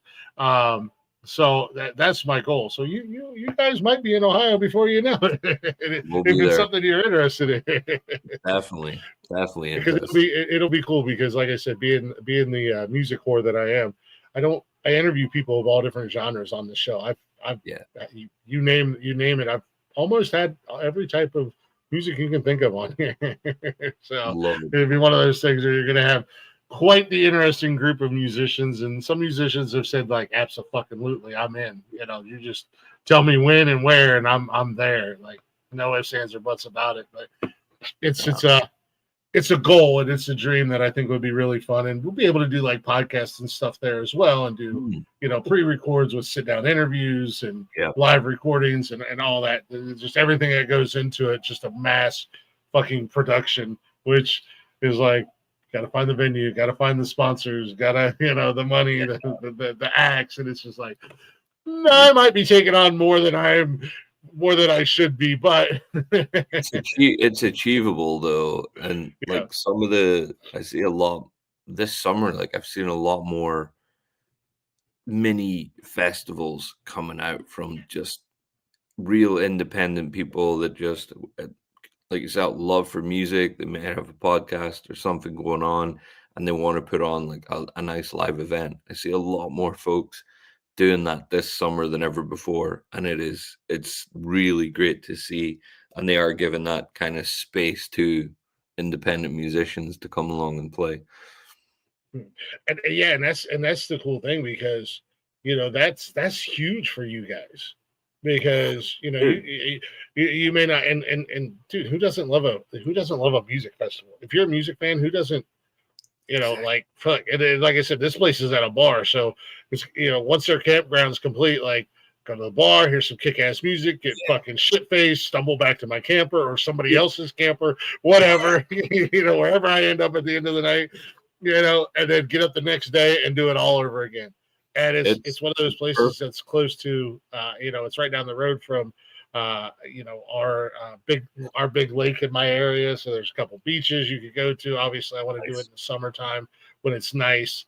Well, I don't want to really hang out for the rap music during the day. So, I'm going to go to the beach. Like, okay, go to the beach. It's right down the road. It's in a cool location, and it's out in the middle of nowhere. It's out in the middle of bumfuck nowhere. So it's just like, and we can fucking party all night, man. It's the best way to do it. And then, like you said, the collaboration, like, you guys do the collab with your guy out in Georgia, and where else can you meet other musicians other than a big festival like that? And like you said, I've been seeing that a lot myself. And that's what kind of spawned the idea in my head, is because there's redneck something or another that's just out in a fucking field up in Indiana. It's like right on the Ohio-Indiana border. It's just literally out in a fucking field. And they bring a bunch of these like country rapper guys in, and it's just like, okay. I mean, if they can just throw it together in a field, I could. That's all you need, like a generator, a PA system, somewhere to pitch some tents, and like something that resembles a bar, and you're fucking and someone that can run a mixing board. You got it nailed. Yeah, exactly. Damn, there were so many things I wanted to ask you, and it just all kind of slipped my mind, because that's what happens. Like I said, I don't write shit down. None of this is scripted or planned out. It's just like, fuck it, we're just gonna shoot for the fences, man. That's it, man. It's off the cuff, unorganized chaos. I strive in unorganized chaos. That is my world that I live in. The more chaos, the more chaos, the better. It's just like, the hell is it? Shit. Yeah, man. What was I gonna? I know there was something else I wanted to. Oh, that's what I was gonna ask you. Where does the name Walker Tex come from? And is country, and this is, maybe this is just ignorance on my part, but is country music is that big over there in Ireland and Scotland and stuff like that? So it is, but it's a different version of country music, and in my own humble opinion, it's a different version. It's very, like, a lot of the successful folks doing country music in Ireland, like, a lot of them for the mainstream country stuff are just doing covers, and they play like a lot of different hotels, and people go along, and it's very much 4/4 time, and it's dancing, and it's very strict and rigid. So for someone like myself and Wilson Lyons to go along and play, it just does not happen. But there's a lot more. Like, we just had Zach Bryan play here, and like, think he played like 3 nights, something like that. Big massive park in Dublin, and it was huge. So even the newer kind of country music scene is kicking off here. Garth Brooks is like a god over in Ireland. Yeah, Garth Brooks is a god no matter where he goes. I mean, let's be that guy can go anywhere and he's treated like a god. I remember when I first moved. So I lived in Northern Ireland. I've lived in Scotland, parts of England. Like I moved around a lot, but when I first moved to Ireland, Garth Brooks was set to play like I think 6 nights, something huge, the usual, and he had to cancel it. Man, don't leave the house if that guy cancels in Ireland. Like there's riots everywhere. People are like it was on the news every night for weeks, being like Garth Brooks publicly apologizes to like it was crazy to see that level. But yeah, country music it's pretty big out here. I think it's going through this comeback right now. Like you'll see a lot of the folks on, even like Joe Rogan recently. I think he's like had Charlie Crockett on there. He had there was someone else recently went on. There's a lot of you've seen more of these the independent side of the country hitting that next level up, getting it into the playing fields now. But yeah, it is pretty big over here. Oh yeah. So where do you guys find yourself fitting into that world? We don't. I was gonna say because you guys have a totally different style. I mean, it's like it's country, but it's not. So are you guys struggling to kind of get it out there? Find your fan base, or I think that's always. It's always been the struggle. Is like because. Again, going back to like what marketers tell you and the way you market your music, you gotta have your who do you sound like? You gotta have your label put on it, your genre specified, and all that stuff nice and packaged. And we just don't want to play that way. We just don't. We're anarchists. We didn't grow up that way. So yeah, I'd say it is difficult, but it's all about the kind of relationships you build. If you go to like darker country shows and you start to meet folks there and be like, oh look, you should check us out, we're going to be playing here, and like it's all about just unfortunately like how you market yourselves. But reaching out to venues, like this year the main goal is like reaching out to more promoters, more venues, and just kind of saying, hey, we're here, we'd love to either get a support slot or we'd love to see about putting on a little show and see what we can do or bring to the table. And if it works, it works. So it's tough, but it's tough for any independent musician trying to find their audience. And like, yeah, we get a lot of folks from all over the place, like similar to yourself, like kind of pockets of people here and there that like love what you're doing. It's like if they all lived in the same city, life would if you guys were like within driving distance, we would be doing much better. Everybody just come over here, or we'll come to you. We'll all meet in one spot, and we can make this look and work the way it should. Who the hell are these guys? Where the hell they come from? Why they got all these people showing up? Well, you asked about the name as well. I don't think I think I dodged that one. So yeah, Walker Tex. So my middle name is genuinely Walker. So there's a bit of truth in this. And then of course you've got the tie into Walker Texas Ranger. Tex as well. There's a famous country musician called Tex Ritter. Like it ties into the country scene really well. So there was minimal thought, but some influences put into I was wondering if there was a connection to Walker Texas Ranger. Oh, there has to be. That's the obvious go-to. I didn't want to assume and be like, so did you just like rip that off from Chuck Norris and Walker Texas Ranger? Do you go, what? Never heard of that show. What are you talking about? Don't mind me. I'm just the idiot American over here. Don't mind me. Because definitely Nice. I mean, it's not a bad ripoff. I mean, at the end of the day, it's definitely something that'll go. But I tell you what, when I first searched you guys up on YouTube, that's all I got. I put in Walker Tex music, and Yeah. it was all Walker Texas Ranger, and it was like the music from Walker Texas Ranger, the sound. Yeah. I'm like, no, this is not what I want. So, dude, like, I want to get to the stage where it's just a bunch of Chuck Norris and then me in a trucker hat smoking a cigarette with a random video in the queue, you know, Wilson beside me playing a slide guitar and shit. Like, yeah. Yeah, exactly. No, I mean, that's like I said, that's a hell of a way for people to find you, because there are a lot of Chuck Norris fans, and there are a lot of fans of the television series. I won't say it doesn't make business sense, but it does. Hey, you got to do what you got to. Speaking of the social media, where can everybody find you guys at? Which ones are we on? We're on Instagram.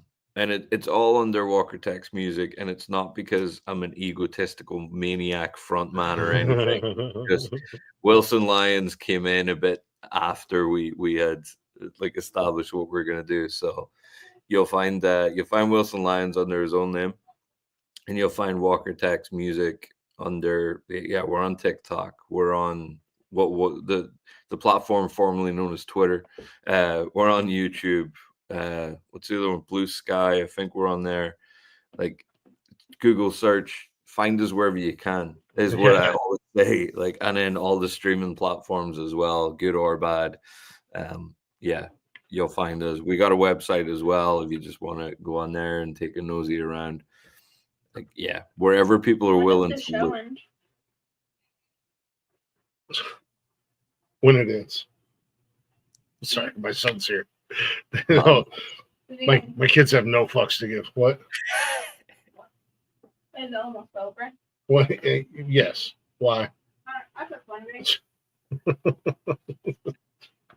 Sorry about that. Yeah, and if you guys do, and if you can't, for some weird reason, now, I mean, if you go to YouTube, be prepared to fall into a Walker Texas Ranger rabbit hole like I did the other day. I was trying to find your music. Next thing I know, 2 hours go by, and I'm watching Texas Ranger on the fucking YouTube. I've watched Chuck Norris Roundhouse 475 bad guys, but that was the goal all along. I'm just that's what it was. Just promoting Chuck Norris. That's what it's all about. Yeah, it's all about Chuck Norris.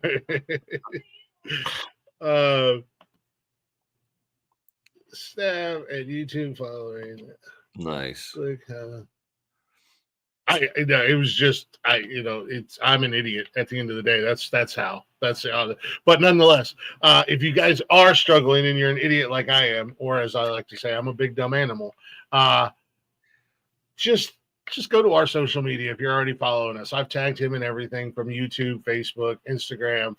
I'm not following you guys on X, or we're not following you guys on X yet, but we will be after tonight. So I don't think anyone I don't even know who I'm following on that one. Like, I gotta say, like, with that platform, I literally just go in and throw the content up there, and I check it every now and again periodically.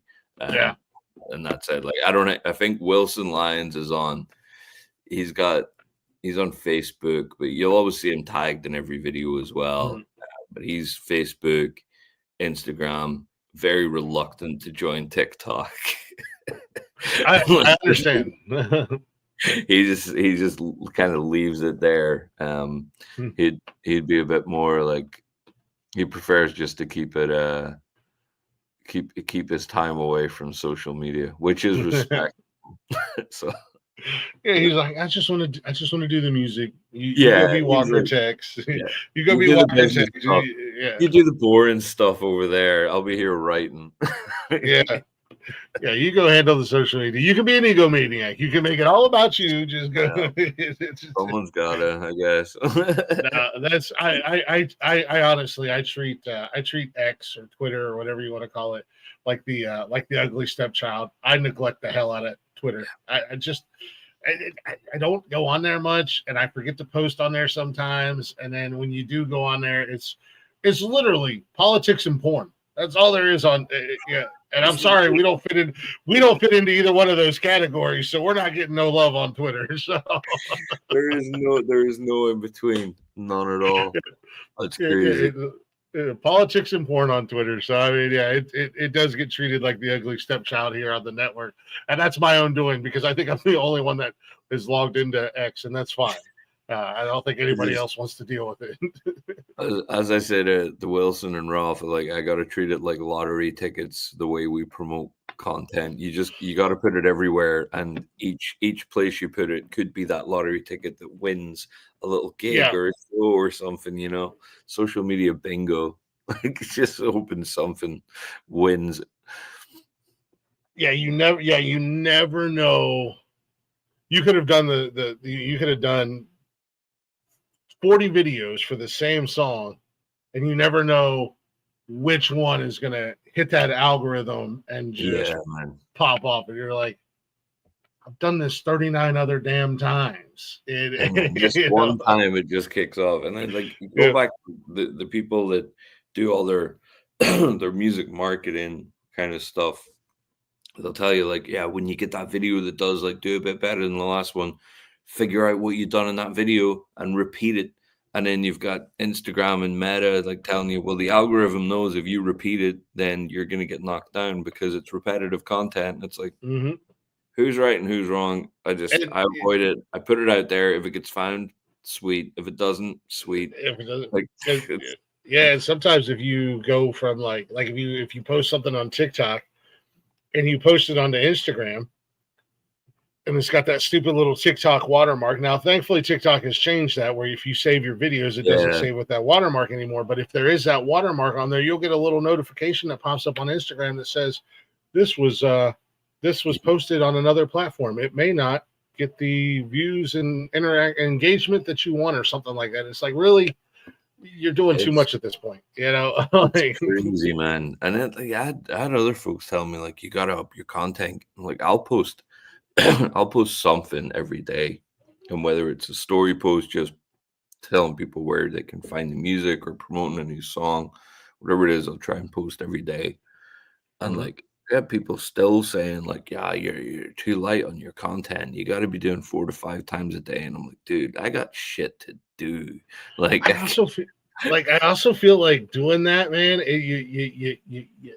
you kind of become, and this is my personal feeling, because I would love to post 4 or 5 times a day, but at the same time, it's like, God, I don't want to be that obnoxious guy that's just it's attention just blowing people up. Yeah, you know, like like I mean, at the end of the day, we are trying to get attention.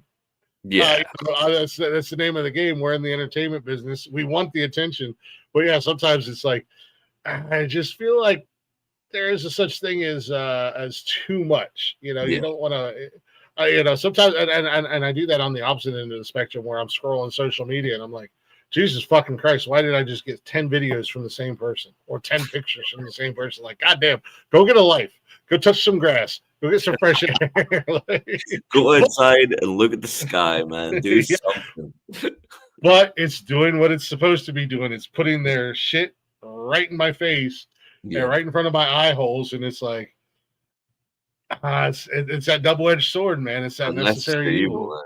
Yeah, I try to find that happy medium, and a lot of times the happy medium is, we might post outside of our live shows, and when we post those and stuff like that, and when we go live, it's like, you might get some random ass content, or from time to time. It has to be done. It's not consistent. Like, any videos we do, like I'm chopping them up as much as I can, and just like I enjoy editing, but it's different when it's your face and you're spending 2 hours maybe editing a nice little acoustic performance. By the end of that, you're like, I don't ever want to see a mirror ever again in my life. My face enough at this point in time. You're disgusted by yourself. Like, it's great for your self-esteem, apparently.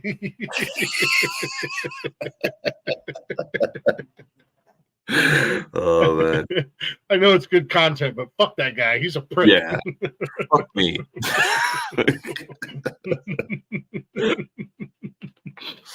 Has to be done. Yeah, exactly. At the end of the day. Oh man, brother, I don't want to keep you too much longer. I know we're getting close to it. I do appreciate you coming up here, man. I do want to say you were cool as hell. Welcome to the nonsensical family, man. If there's anything we can do for you, help you promote stuff, don't be a stranger. Please, new music, any of that stuff. We're going to keep playing your music on here. I know I'm looking forward to you guys releasing your version of Country Roads. I know it's already out there on the tube of views and whatnot. I will definitely be downloading it probably this weekend. And I'm going to put it out there for our little merry band of misfits that like to hang out with us and check us out and stuff like that, so we can start getting that into rotation as well with some of your other music. Yeah. We got quite the library of music here. So. The eclectic collection that is. Oh, look, thanks for having me on again. Everyone, blow up Wilson Lyons DMs and shame him for not being able to stay awake. Yeah. I'm gonna send him a message. We are following we are following each other on social or on Instagram. I'm gonna send him a message. I'm like wish you could have been that Walker guy. I mean, shit, clearly he's not the talent of the duo. I love it. No, thanks for having. I say us. Thanks for having us on and putting our music out there. We really appreciate it. Likewise, anything we can do, the grind of promoting anything at all we can do, share it across the networks. That's what it's about, building that community and having that good connection. So we appreciate you all taking the time to have us and having a chat. Absolutely. Likewise, man. I'm in the same boat you guys are in. We're all just kind of doing our thing and trying to get ears and eyes on what we're doing and people to see us and hear us. And I greatly appreciate you coming up here taking. I know it's late there. It's worth every second. maybe we'll do it again down the road. I like to bring guests back every once in a while. Maybe we'll play something a little bit earlier, like on a Sunday or something, where it's not 1 o'clock in the morning for you.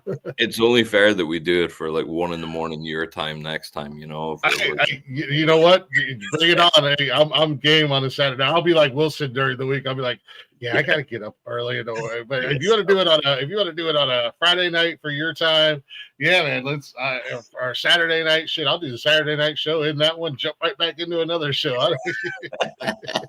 I'm an animal. Don't give me the opportunity to sit behind this camera or in front of this camera with a microphone in front of my face and talk. I love it. This is my happy place. Like I said, this is where I kind of do my thing and just rock and roll, man.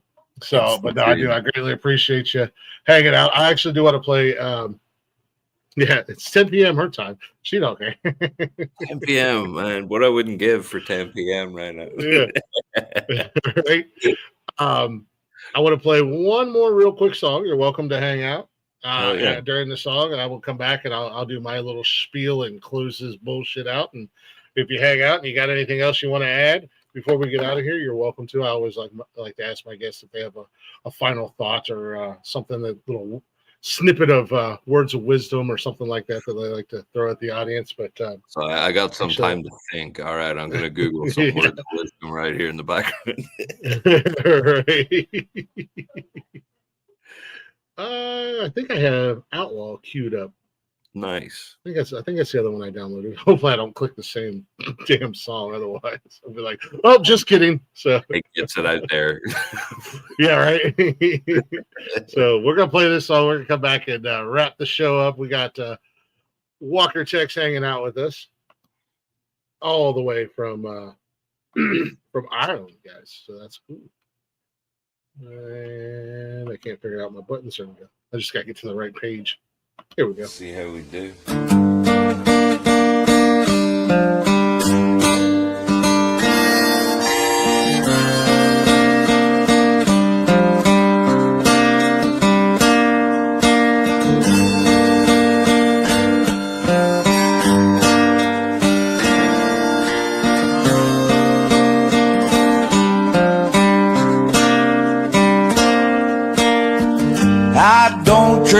whiskey and I don't drink beer.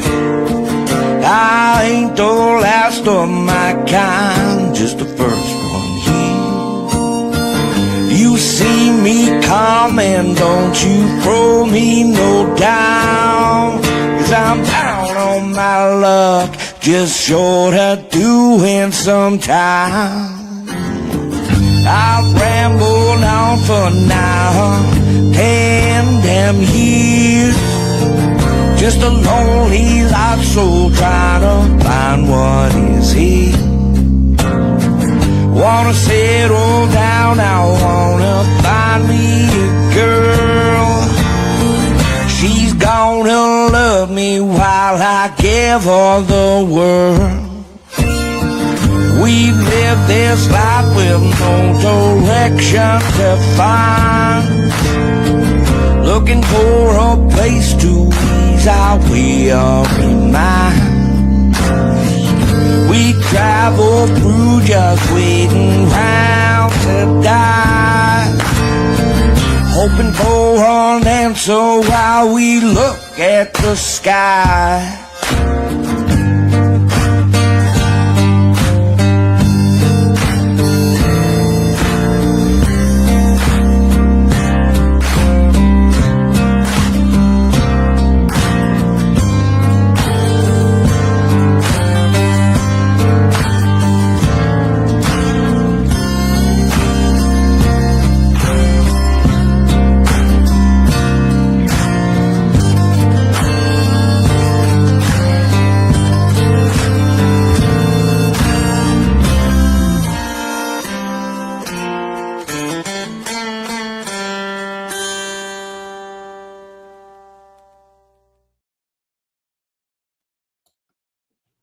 Yes, sir.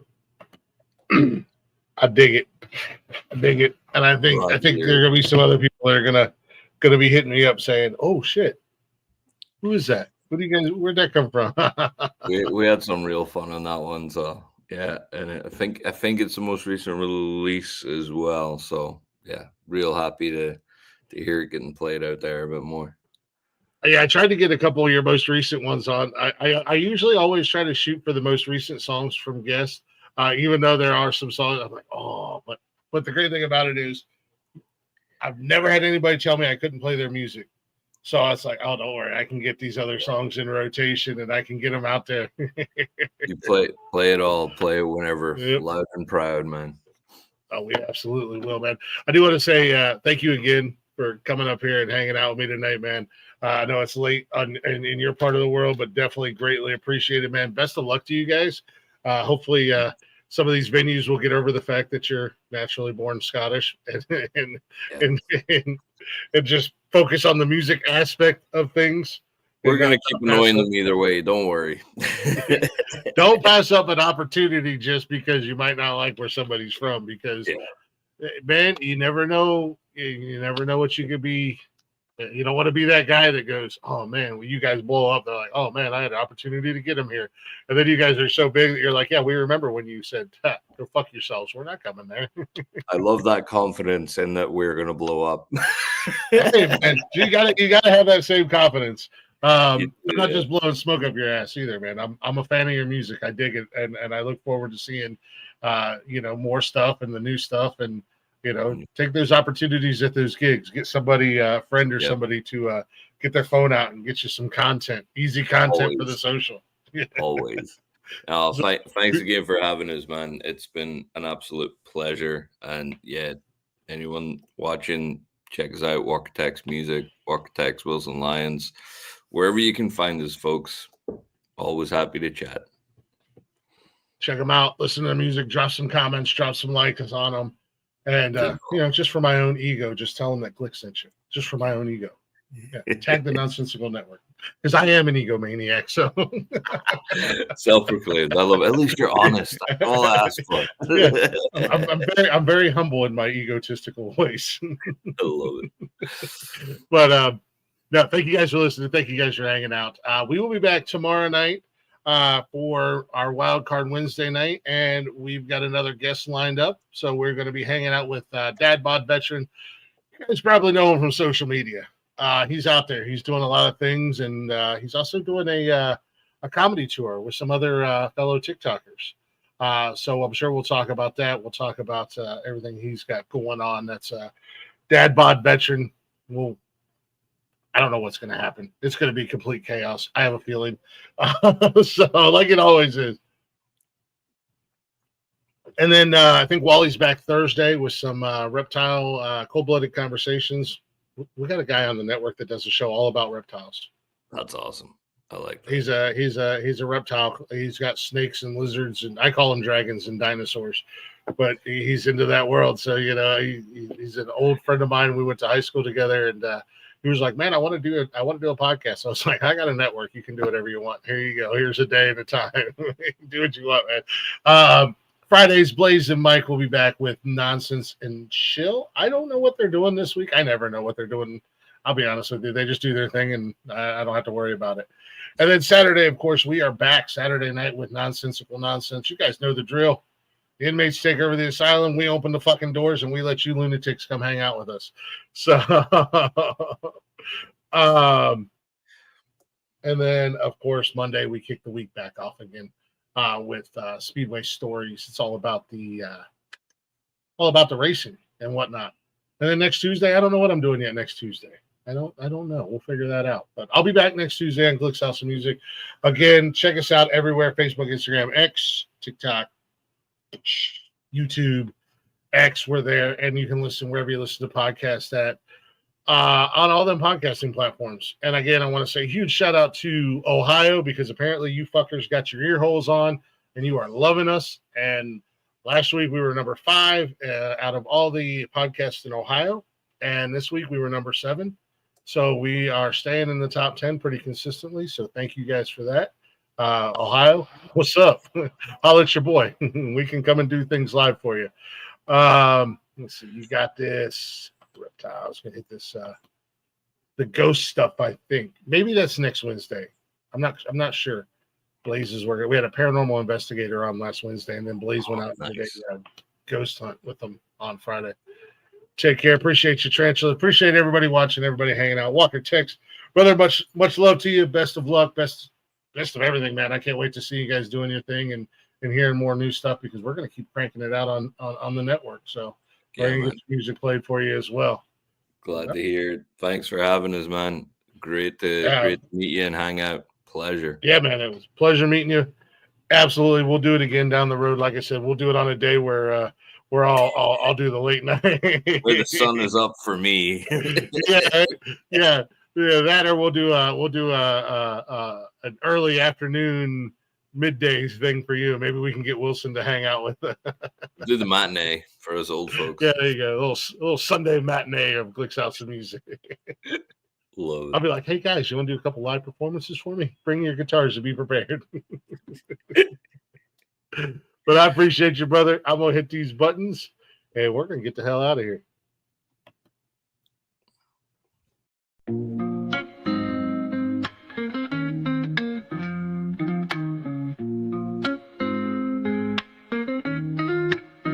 Nonsensical network, different flavor every day. Movie talks, new flicks hitting the display. Microphone magic, musicians spill the praise. From reptiles to motorsports, burning rubber craze. Football clashes, touchdowns, epic plays. New spinning, catching on the latest phase. Gleaming cars, engines roaring up the pace. Street tales, urban stories we embrace. Tune in, every week diverse. Groove to the beats, let the rhythm immerse. Lyrics flowing, ciphers full of verse. Nonsensical network, feel the universe. Interviews buzzing, stars in the circuit. Worlds of tapestry, pieces we interpret. Hip-hop to rap, the flow never stagnant. Reptilian tales, nature's arrangement. Cars with muscle, engines with might. Motorsports roaring, speed in the night. Discussions heated, always a delight. Network of nonsense, but the vibe's just right. Tune in, wait